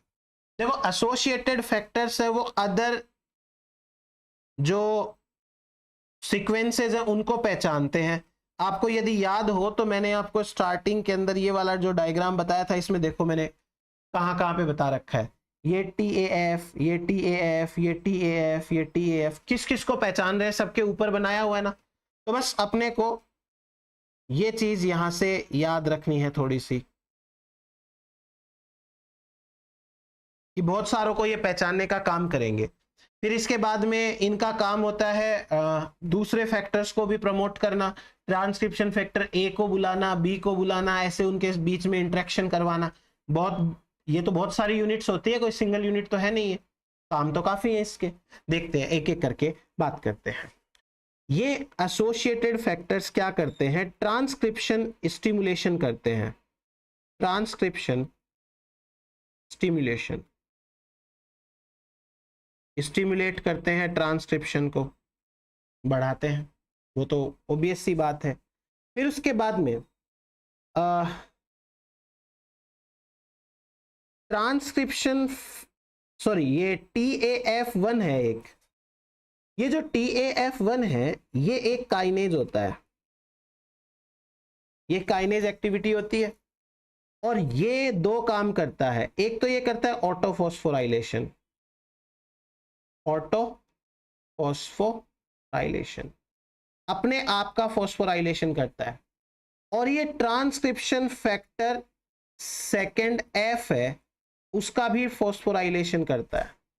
जब ये फॉस्फोराइलेशन हो जाता है तो F बाइंड करता है विथ RNA पॉलीमरेज। और आपको याद हो तो मैं जब सीक्वेंस बता रहा था उसमें चौथा स्टेप था, चौथे स्टेप के अंदर ये दोनों एक साथ आ रहे थे। RNA पॉलीमरेज आ रहा था along with transcription factor second F, उन दोनों के मतलब ये दोनों साथ में आते हैं।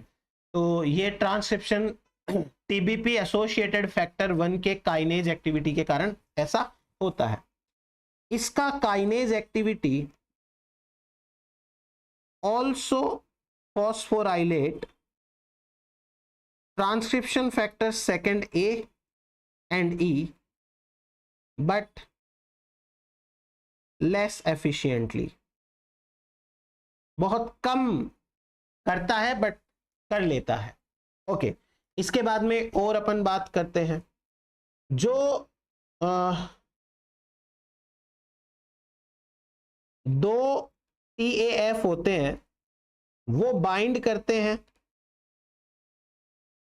With INR, initiator element and downstream promote element, इन दोनों के साथ में बाइंड करते हैं। और एक चीज बताता हूं मैं आपको, देखो बहुत अच्छी चीज है ये। तो एक होता है TAF 42 नाम का और एक होता है TAF 62। ये दोनों के दोनों होमोलॉजी शो करते हैं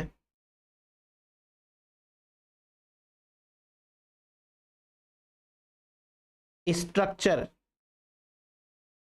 homology with histone 3 histone 4 tetramer.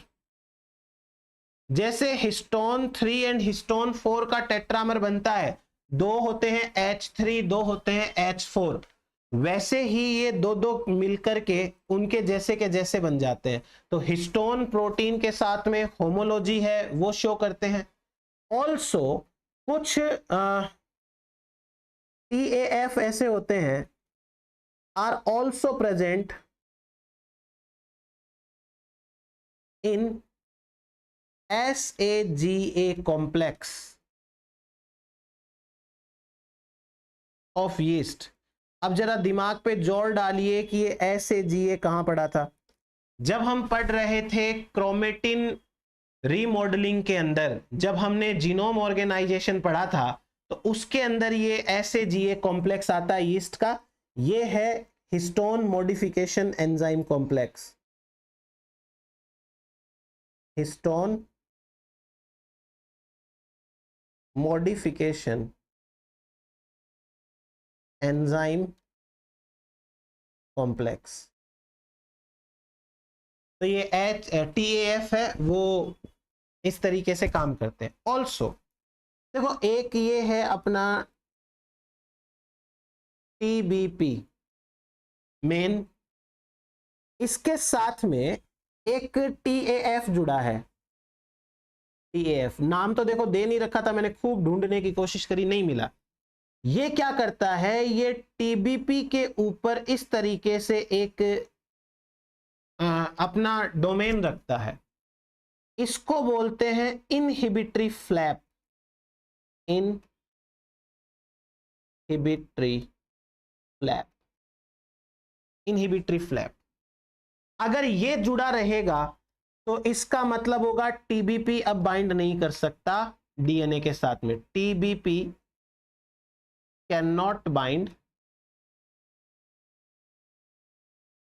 With TATA box. बेचारा कैसे ही बाइंड करेगा, दिखती सी बात है। तो जब भी टाटा बॉक्स के साथ में बाइंडिंग करानी है तो ये फ्लैप को हटाया जाना चाहिए। जब फ्लैप हटेगा तो फ्लैप के हटने से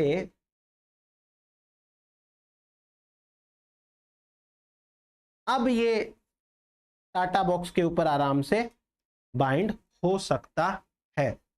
इसे कहते हैं मॉलिक्यूलर मिमिक्री। इस प्रोसेस को बोलते हैं molecular mimicry.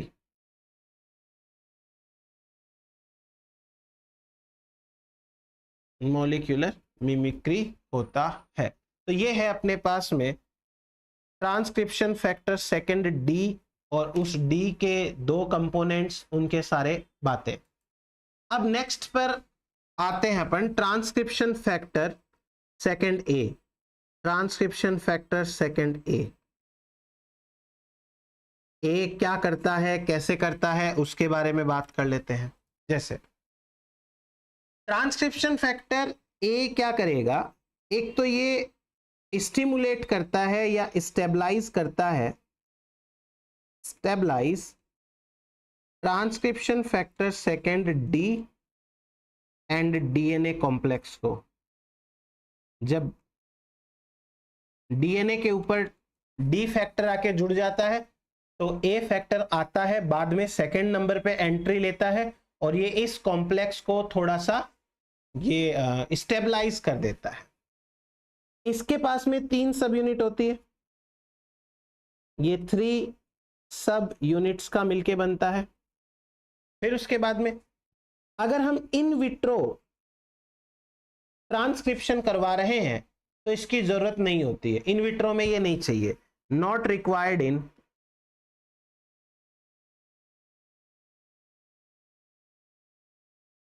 In vitro transcription.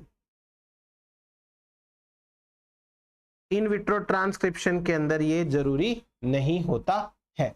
अब एक और चीज बताता हूं मैं आपको, ये ट्रांसक्रिप्शन फैक्टर सेकंड ए 2 प्रोटीन्स को इनहिबिट करता है जिसका नाम है DR1 एंड DR2।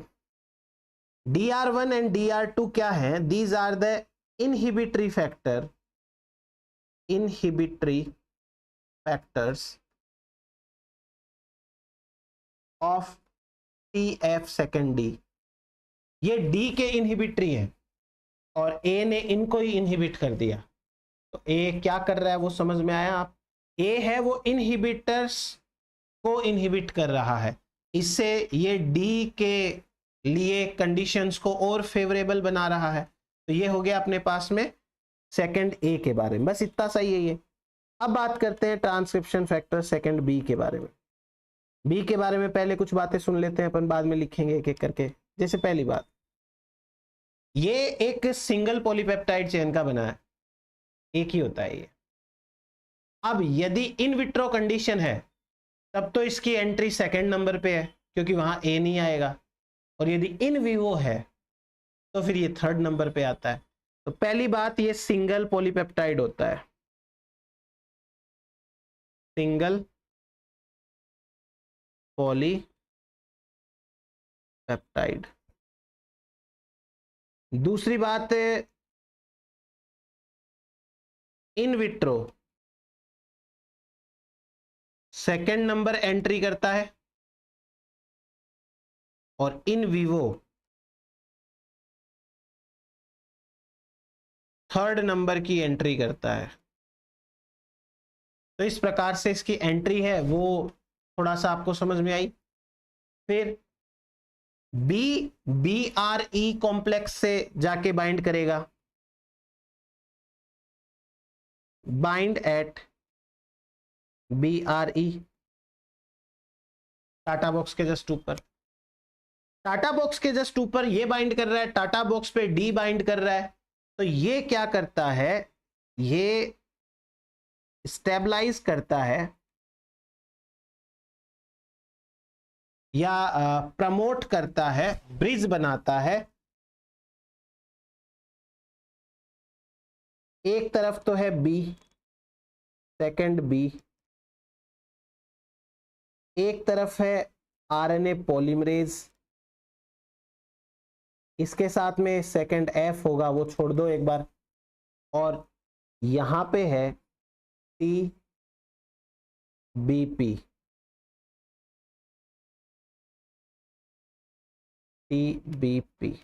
ये है। तो जो B है सेकंड, मतलब जो फैक्टर हम पढ़ रहे हैं, ये क्या करता है, bridge between TBP and polymerase.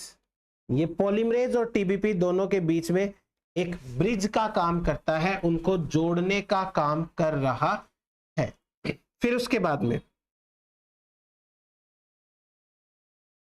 Transcription factor second B जब अपने BRE से बाइंड करता है तो इसकी बाइंडिंग टेढ़ी मेढ़ी होती है, इसे कहते हैं एसिमेट्रिक बाइंडिंग।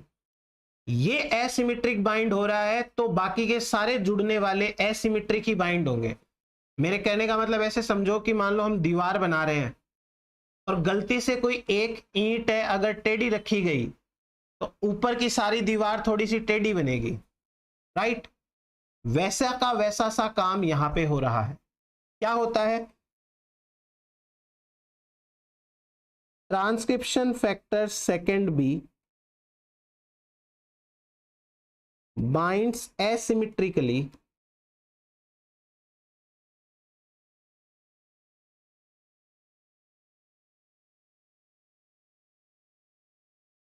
On DNA. इसकी वजह से जितने भी सारे फैक्टर हैं, rest all transcription factor also bind asymmetrically. इसकी वजह से बाकी के सारे भी एसिमेट्रिकली बाइंड करते हैं। और जब ये सारे के सारे एसिमेट्रिकली बाइंड करते हैं तब होता है यूनिडायरेक्शनल ट्रांसक्रिप्शन। तो यूनिडायरेक्शनल ट्रांसक्रिप्शन के लिए कौन जिम्मेदार है, सेकंड बी है वो जिम्मेदार है भाई। बहुत बढ़िया तरीके से इसने क्या किया है, केवल और केवल इसके एसिमेट्रिक बाइंडिंग से आगे के सारे जो हैं वो एसिमेट्रिक तरीके से ही बाइंड होते हैं। नेक्स्ट टीबीएफ है, वो देखो यहां पे पॉलीमरेज के साथ में भी बाइंड हो रहा है और ये टीबीपी के साथ में भी बाइंड होता है। Second B also contact polymerase second, also contact polymerase second. ये पॉलीमरेज सेकंड है उसके साथ में बाइंड होता है। अब बताता हूं मैं एक और छोटा सा काम। छोटा सा काम ये है कि जो मान लो कि ये है आरएनए पॉलीमरेज और ये आरएनए पॉलीमरेज का एग्जिट चैनल है। एग्जिट चैनल समझते हो, जहां से नया आरएनए बाहर निकलेगा। तो ये T transcription factor second B इस एग्जिट चैनल के अंदर इंसर्ट होता है। ये सेकंड बी है। ऐसा सा काम कोई सिग्मा फैक्टर 3-4 लिंकर भी कर रहा था, तो इसका मतलब ये उसी के इक्विवेलेंट सा हो गया है। और ये एक्टिव सेंटर है, active center cleft.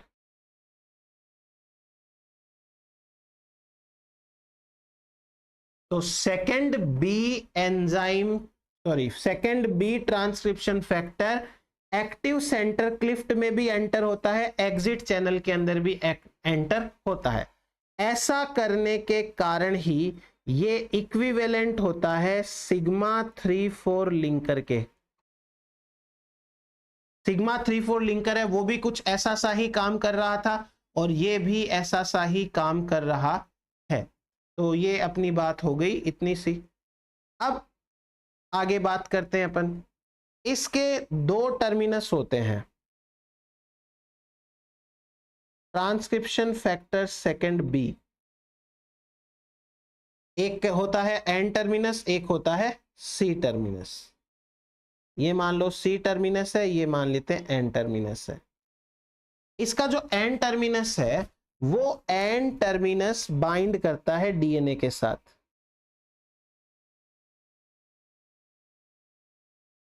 Bind DNA. और जो सी टर्मिनस है वो सी टर्मिनस बाइंड करता है टीबीपी के साथ में। Bind TBP. सी टर्मिनस को बोलते हैं ट्रांसक्रिप्शन फैक्टर सेकंड बी और यहां सी लिख देंगे, और एन टर्मिनस को बोलेंगे transcription factor second B N terminus.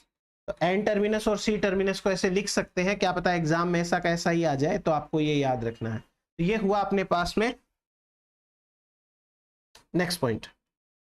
Next factor transcription factor second F. F का मतलब फ्रेंड। ये आरएनए पॉलीमरेज का फ्रेंड है, और फ्रेंड है तो उसके साथ में हमेशा जुड़ा रहेगा। Transcription factor second D and second F always remain attached with polymerase during elongation। जब इलोंगेशन चल रहा है तब भी ये इसके साथ में जुड़े हुए रहते हैं, ड्यूरिंग इलोंगेशन छोड़ते नहीं है। एफ का मतलब फ्रेंड है, तो फ्रेंड हमेशा साथ में रहेगा उसका। तो ये ट्रांसक्रिप्शन फैक्टर सेकंड की बात करते हैं। सबसे पहले इसमें 2 सब यूनिट होती है, ठीक है, 2 सब यूनिट्स, क्लियर। अब ये जो 2 सब यूनिट है, ये 2 सब यूनिट बाइंड करती है या ये बाइंड करता है with RNA polymerase, RNA polymerase के साथ में जुड़ जाएगा। ऑल्सो ये स्टेबलाइज करता है एक डीएनए, उसके साथ टाटा बाइंडिंग प्रोटीन और उसके दूसरी तरफ transcription factor second B complex को। इन तीनों का जो कॉम्प्लेक्स है, यानी कि ये तीनों, इनको ये जो फैक्टर एफ है वो प्रमोट करता है, ये तीनों ऐसे जुड़े हुए रहे अच्छे से। इसके साथ ही साथ ये नेक्स्ट ट्रांसक्रिप्शन फैक्टर्स को भी बुलाता है, रिक्रूट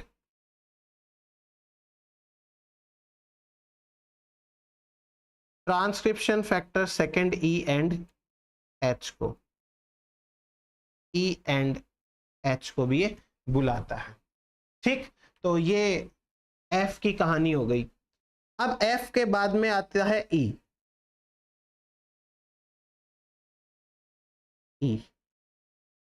ई क्या करता है? ई का काम है एच को कंट्रोल करने का। ई का काम होता है सिर्फ एच को कंट्रोल करने का। तो ये 2 सब यूनिट का होता है ये भी,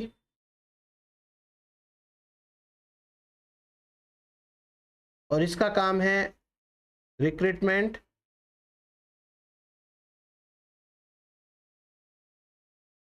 and regulation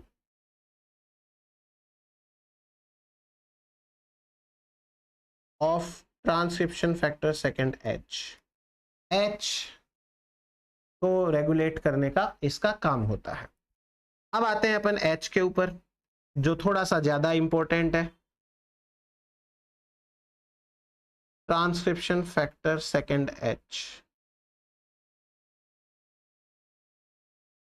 transcription factor second H सबसे लास्ट एंट्री लेगा, इसके बाद में कोई और ट्रांसक्रिप्शन फैक्टर नहीं आता है, so it is last to enter.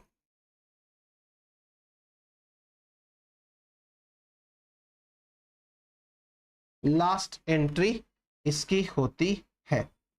फिर उसके बाद में नेक्स्ट, ये 10 सब यूनिट्स का बना होता है, 10 सब यूनिट्स। फिर इसकी जो 10 सब यूनिट्स है, इसके कारण ये लार्जेस्ट हो गया, लार्जेस्ट ट्रांसक्रिप्शन फैक्टर। कोई और है वो 10 का नहीं बना हुआ, डी है वो जरूर 11 का और उसका बताते हैं, बट ये लार्जेस्ट इसको लिखा गया। और ये सबसे मोस्ट कॉम्प्लेक्स होता है, मोस्ट कॉम्प्लेक्स भी यही है, साइज वाइज ये लार्जेस्ट है, सब यूनिट के हिसाब से नहीं, इसकी साइज सबसे बड़ी है, साइज। फिर इसका जो मॉलिक्यूलर वेट है वो लगभग बराबर होता है आरएनए पॉलीमरेज के। बताओ, जो मेन आरएनए पॉलीमरेज है उसके जितना का जितना मॉलिक्यूलर वेट तो इस अकेले का होता है ट्रांसक्रिप्शन फैक्टर सेकंड एच का, इस तरीके का ये। देन उसके बाद में अब आते हैं इसके एक खास फंक्शन के ऊपर, वेरी वेरी इंपॉर्टेंट फंक्शन। ये करता है dual role. Dual role, dual role में एक तो है इसका रोल एटीपीएज हेलिकेज का, H4 हेलिकेज, हेलिकेज होगा वो डीएनए मेल्टिंग करेगा, डीएनए मेल्टिंग, डीएनए मेल्टिंग, और डीएनए मेल्टिंग के अंदर एटीपी यूटिलाइज होगी, एटीपी कंज्यूम करके। जबकि प्रोकैरियोट्स के अंदर मेल्टिंग में कोई एनर्जी नहीं लग रही थी, प्रोकैरियोट्स के अंदर नो एटीपी इन मेल्टिंग, ठीक है, जबकि यहां पर मेल्टिंग के अंदर एनर्जी लगेगी। एक रोल तो ये हो गया। दूसरा ये है एक काइनेज, उसकी कुछ सब यूनिट है वो काइनेज का काम करती है। और काइनेज क्या करता है, मैंने प्रमोटर स्कैप के अंदर बताया था ना, वो फॉस्फोराइलेशन करता है सेरीन के 5वें नंबर के सेरीन का। अभी और डिटेल में मैं आपको सब बताने वाला हूं, तो आपको बिल्कुल टेंशन नहीं लेनी है। तो ये काइनेज है, उसका भी काम करता है और ये डीएनए को मेल्ट भी करता है। काइनेज एक्टिविटी के साथ में इसका काम है 5th serine phosphorylation of CTD. अब ये सीटीडी किसका है वो मैंने एक बार में बता दिया आपको, वही सीटीडी है, वो काम चलेगा। देन उसके बाद में और अपन बात करते हैं। ओके, जब अपन इलोंगेशन की बात करेंगे तब मैं आपको चलो तब बता दूंगा, या यहां पे नोट करके लिख लेते हैं, फिर वापस से बता दूंगा। नोट, सेकेंड सेरीन का, सॉरी 5th सेरीन का, 5th सेरीन का फॉस्फोराइलेशन होता है by transcription factor second H. और जब इलोंगेशन कराना है तो 5 वाले से फॉस्फेट हटेगी और सेकंड के ऊपर फॉस्फेट होगी, आगे आएगा। सेकंड सेरीन फॉस्फेट फॉस्फोराइलेशन ये होता है सीटीडी के, सीटीडी काइनेज 1, ये तो होगा ईस्ट में। और एक CDK9 होता है, साइक्लिन डिपेंडेंट काइनेज 9, ये अदर मेटाजोआ जो होते हैं ना, मल्टी सेलुलर यूकैरियोट, उनके अंदर। तो सेकंड सेरीन का फॉस्फोराइलेशन कौन करता है, ये आप बात जरूर याद रखें। फिर यीस्ट के अंदर एक और प्रोटीन है जिसका नाम है RAD25, ये भी एक हेलिकेज है। और यदि इसके अंदर म्यूटेशन हो जाए तो यीस्ट की डेथ हो जाती है। ये एक छोटी सी बात याद रखनी है ट्रांसक्रिप्शन फैक्टर सेकंड एच के बारे में। अभी मैं आगे जब इलोंगेशन बताऊंगा तब आपको याद रखना है। और ये जैसे ही 5th का हुआ, स्कैप हो जाएगा प्रमोटर, प्रमोटर स्कैप, तो इलोंगेशन कंप्लीट हो गया, सॉरी इनिशिएशन कंप्लीट हो गया। नेक्स्ट आप देखिए, कुछ मीडिएटर कॉम्प्लेक्स बनते हैं। अब ये खाली समझने की बात है। होता क्या है कि जो यूकैरियोट्स होते हैं, उन यूकैरियोट्स का डीएनए है वो डीएनए क्रोमेटिन के अंदर पैक होता है। जाहिर सी बात है, क्रोमेटिन के अंदर किस तरीके से वो रैप्ड रहता है, ऑर्गेनाइज्ड रहता है, कंडेंस्ड रहता है, हिस्टोन प्रोटीन न्यूक्लियोसोम। तो यूकैरियोट का ट्रांसक्रिप्शन थोड़ा सा ज्यादा हार्ड है। अब क्या किया जाए, हार्ड है तो यहां पे कुछ अदर प्रोटीन्स है जिनकी आवश्यकता होती है। जैसे देखो, हिस्टोन एसिटाइलेज, जैसे क्रोमेटिन रीमॉडलिंग कॉम्प्लेक्स, जैसे ये प्री इनिशिएशन कॉम्प्लेक्स पूरा का पूरा, ये कोई डी है कोई बी है, वो सारे, जैसे मीडिएटर कॉम्प्लेक्स है, और जैसे एक्टिवेटर है।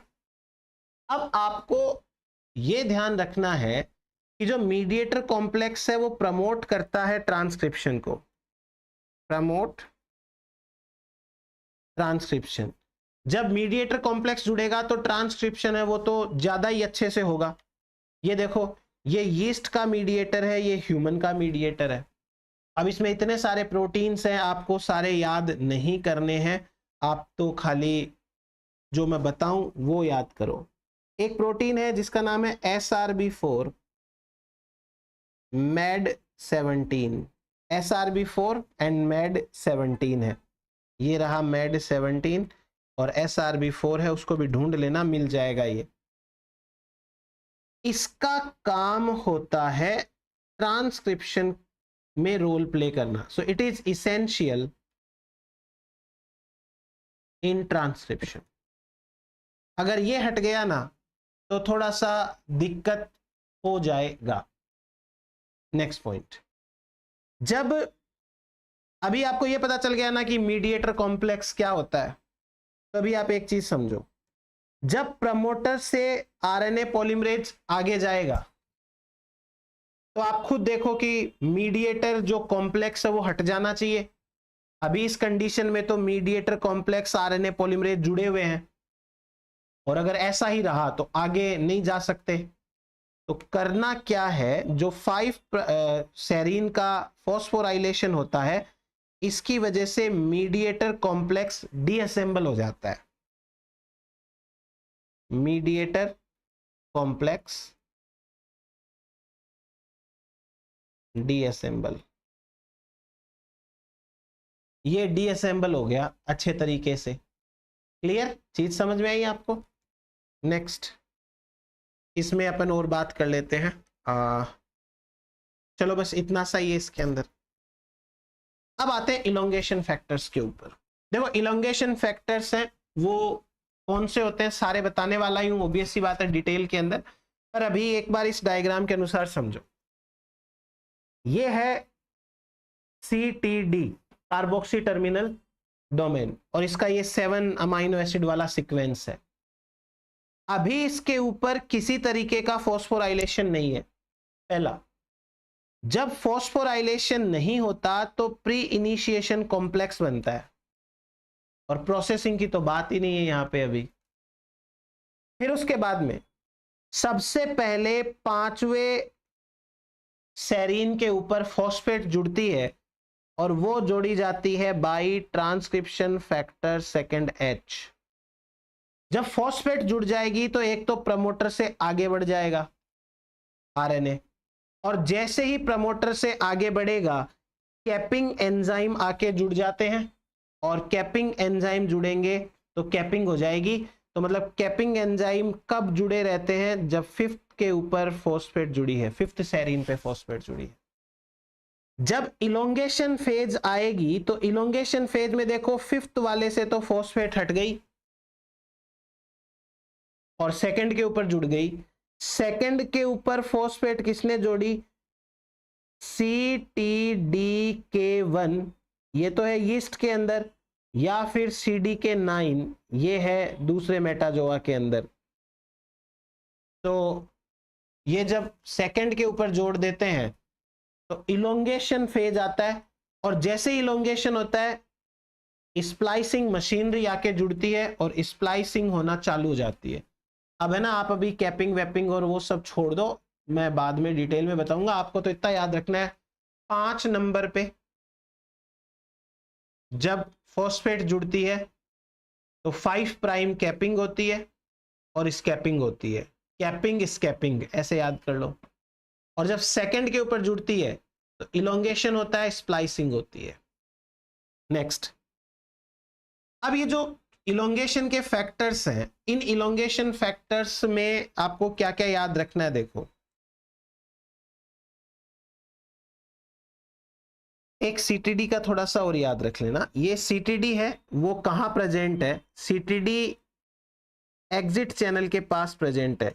CTD present near exit channel.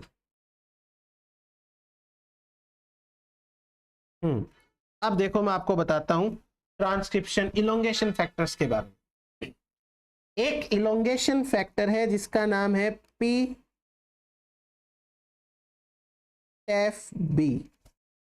ये काइनेज है। इसका फुल फॉर्म है पॉजिटिव, P का मतलब होता है positive, positive transcription elongation factor B।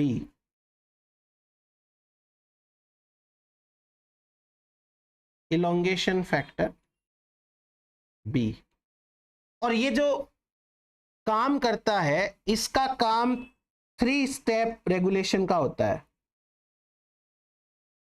3 step regulation कैसे होता है? 3 स्टेप का रेगुलेशन मैं बताता हूं आपको। देखो, सबसे पहले है तो ये काइनेज।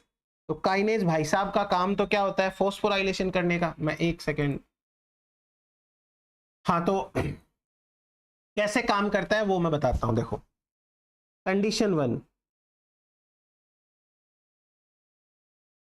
कंडीशन 1 ये है कि जो 5 नंबर का सेरीन है, 5th सेरीन ऑफ CTD, वो हो रखा है phosphorylated by transcription factor second H।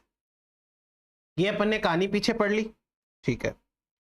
अब एक इलोंगेशन फैक्टर होता है, EF का मतलब इलोंगेशन फैक्टर। इस इलोंगेशन फैक्टर का नाम है SPT5 और ये PTEF-B क्या करता है? इसका फॉस्फोराइलेशन कर देता है। ये तो एक काइनेज है ना, ये क्या करेगा? SPT5 है, इसका फॉस्फोराइलेशन कर देगा। सिचुएशन क्या है? जब 5 नंबर के सेरीन पे फॉस्फेट जुड़ी हुई है, जब 5वें सेरीन पे फॉस्फेट जुड़ी होती है तो PTEF-B क्या करता है? एक दूसरे इलोंगेशन फैक्टर के ऊपर फॉस्फेट जोड़ता है। ये अगर फॉस्फेट जुड़ जाएगी तो ये करेगा recruit capping enzymes, capping enzymes to CTD। CTD के ऊपर है वो कैपिंग एंजाइम है, वो आके जुड़ेंगे और कैपिंग होगी, फिर 5 prime capping, 5 prime capping of mRNA। mRNA की 5 प्राइम कैपिंग है, वो होगी। अब यदि आपको थोड़ा सा याद हो तो SPT5 है, वो बैक्टीरिया के नस जी प्रोटीन के इक्विवेलेंट है। ये बता चुका मैं आपको, ध्यान से आप देखना, उसको मैंने बताया हुआ है। नेक्स्ट देखिए, एक और चीज, कंडीशन 2।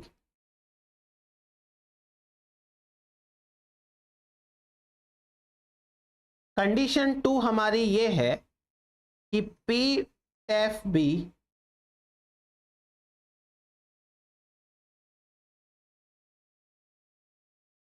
फॉस्फोराइलेट करता है सेकंड सेरीन को, सेकंड सेरीन को ऑफ CTD। जब सेकंड सेरीन है वो फॉस्फोराइलेट हो जाएगी तो 2 काम होंगे। पहला, रिलीज ऑफ कैपिंग एंजाइम्स, जो कैपिंग एंजाइम्स है वो सारे के सारे रिलीज हो जाएंगे, और कैपिंग एंजाइम के रिलीज होने के अलावा इलोंगेशन हो जाएगा।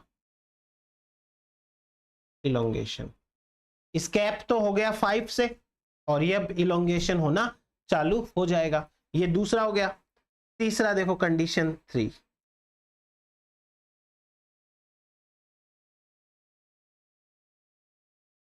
कंडीशन 3, कंडीशन 3 ये है कि PTEF-B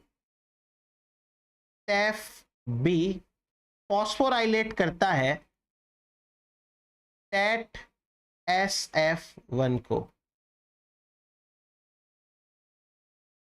TAT-SF1, ये जो TAT-SF1 है ये भी एक इलोंगेशन फैक्टर है, ये भी एक इलोंगेशन फैक्टर है, और इसका काम होता है स्प्लाइसिंग करवाने का।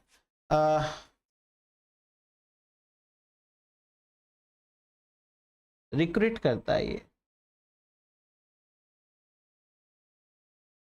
रिक्रूट, और ये एक स्प्लाइसिंग मैकेनिज्म करता है। तो इंट्रॉन रिमूवल के अंदर इसका रोल इंपॉर्टेंट होगा। तो ये हुआ अपने पास में 3 तरीके के, और ये पहला अपना इलोंगेशन फैक्टर। अब देखो एक और इलोंगेशन फैक्टर है, इलोंगेशन फैक्टर इल, ई डबल एल, ये ह्यूमंस के अंदर पाया जाता है। इल ये फैमिली है पूरी की पूरी, ये ह्यूमंस के अंदर होती है। ह्यूमंस जो इल फैक्टर्स होते हैं ये क्या करते हैं, आरएनए पॉलीमरेज की पॉजिंग को सप्रेस करते हैं। दे सप्रेस आरएनए पॉलीमरेज पॉजिंग। अब आरएनए पॉलीमरेज पॉज नहीं होगा, पॉज नहीं होगा तो एफिशिएंट ट्रांसक्रिप्शन होगा, और एफिशिएंट ट्रांसक्रिप्शन होगा तो जल्दी से प्रोटीन बनेगा। तो ये इल फैमिली वाले प्रोटीन्स हैं वो ये करते हैं। एक ह्यूमंस के अंदर कंडीशन होती है एक्यूट माइलोइड ल्यूकेमिया। एक्यूट का मतलब खतरनाक, myeloid leukaemia.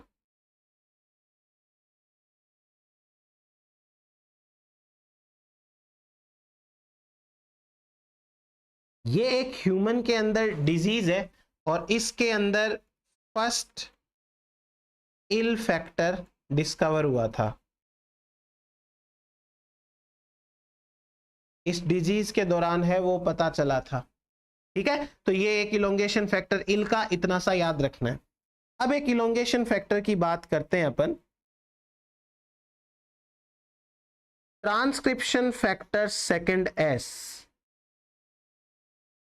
Transcription factor second S के बारे में याद करो जरा, जब मैं प्रोकैरियोट के अंदर एडिटिंग बता रहा था, proof reading activity, pyrophosphorolytic editing, hydrolytic editing बताया था। हाइड्रोलिटिक एडिटिंग, हाइड्रोलिटिक एडिटिंग में जीआरई बताया था मैंने, जीआरई फैक्टर। तो जीआरई फैक्टर है वो इक्विवेलेंट होता है इस ट्रांसक्रिप्शन फैक्टर सेकंड एस के। कैसे इक्विवेलेंट होता है ये आपके सामने है कहानी। ये देखो यीस्ट का आरएनए पॉलीमरेज सेकंड है और इसके साथ में ये ट्रांसक्रिप्शन फैक्टर सेकंड एस इसी पॉलीमरेज के साथ जुड़ा हुआ है। हालांकि ये पॉलीमरेज का पार्ट नहीं है, बस इसके साथ जुड़ता है।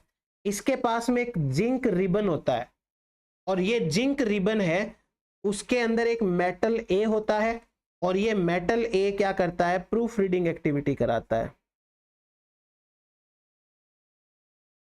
Proof reading activity. और आप देखो जो जीआरई बी है, वो जीआरई बी है, उसके पास में भी मेटल ए है। ये प्रोकैरियोट का है हालांकि, बट मेटल ए तो दोनों के पास में होता है। तो ये ट्रांसक्रिप्शन फैक्टर सेकंड एस है, उसके बारे में इतनी सी कहानी है। अब इसके बारे में दो चार बातें हैं वो अपन लिख लेते हैं।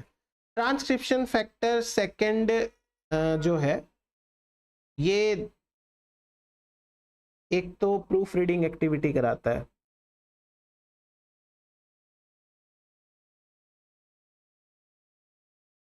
Proof reading activity by stimulating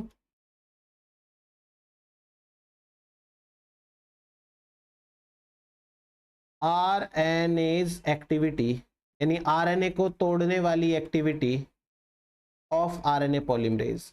RNA polymerase के अंदर जो आरएनए को तोड़ने वाली एक्टिविटी है उसको ये एक्टिवेट करता है। तो ये सेकंड फैक्टर हो गया है। फिर देखो दो और फैक्टर्स बताता हूं मैं आपको। एक है DRB sensitivity inducing factor,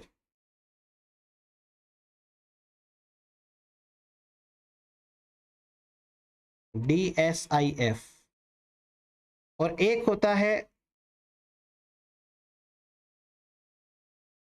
negative elongation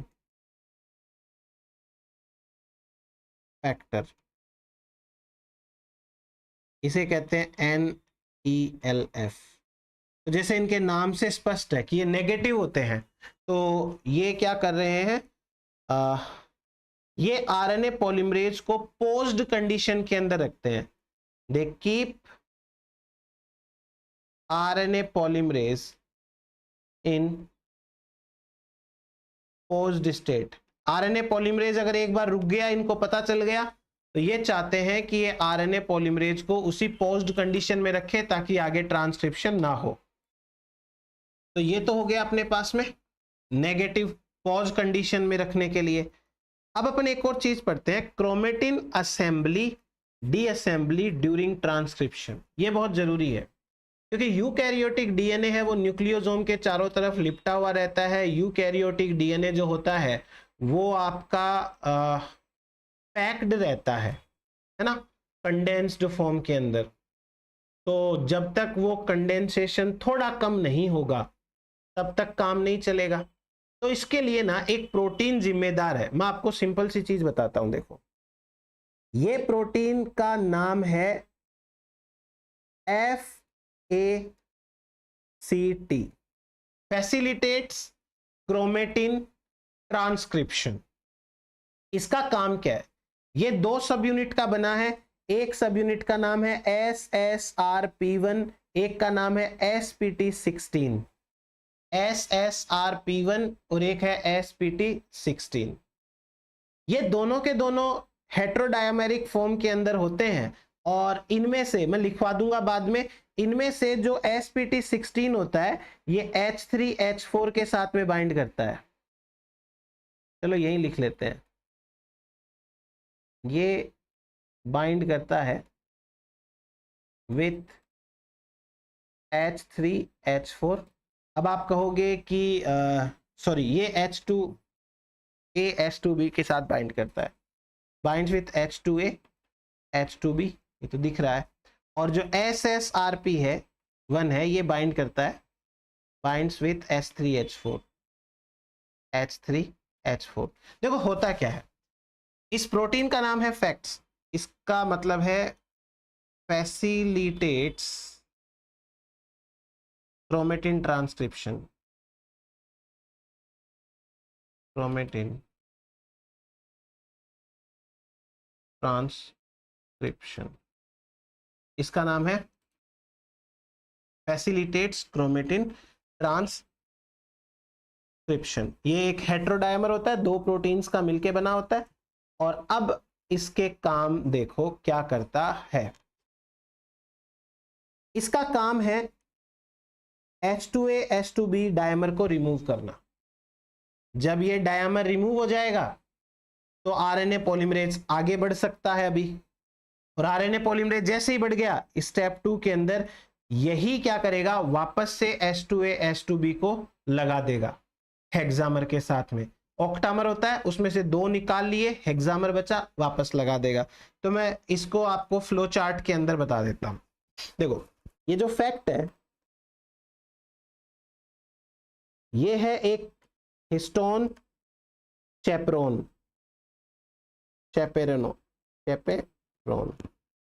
histone चैपेरोन है। फैक्ट क्या करता है, ये रिमूव करता है H2A H2B को। जब ये रिमूव हो जाता है तो RNA polymerase can pass nucleosome, उस न्यूक्लियोसोम को आरएनए पॉलीमरेज आसानी से पास कर देता है। जब न्यूक्लियोसोम को आरएनए पॉलीमरेज पास कर देता है उसके बाद में री इंसर्ट H2A H2B, उनको वापस से उसी जगह पर री इंसर्ट कर देता है। तो ये इसका काम होता है सिंपल सा, और इस प्रकार से अपना ये मॉडलिंग वाला काम हो गया। अब अपन स्प्लाइसिंग या प्रोसेसिंग जो है वो नेक्स्ट लेक्चर के अंदर पढ़ेंगे। एक बार आप इसको अच्छे से थोरोली रिवाइज करिए। मिलते हैं नेक्स्ट लेक्चर में। Thank you.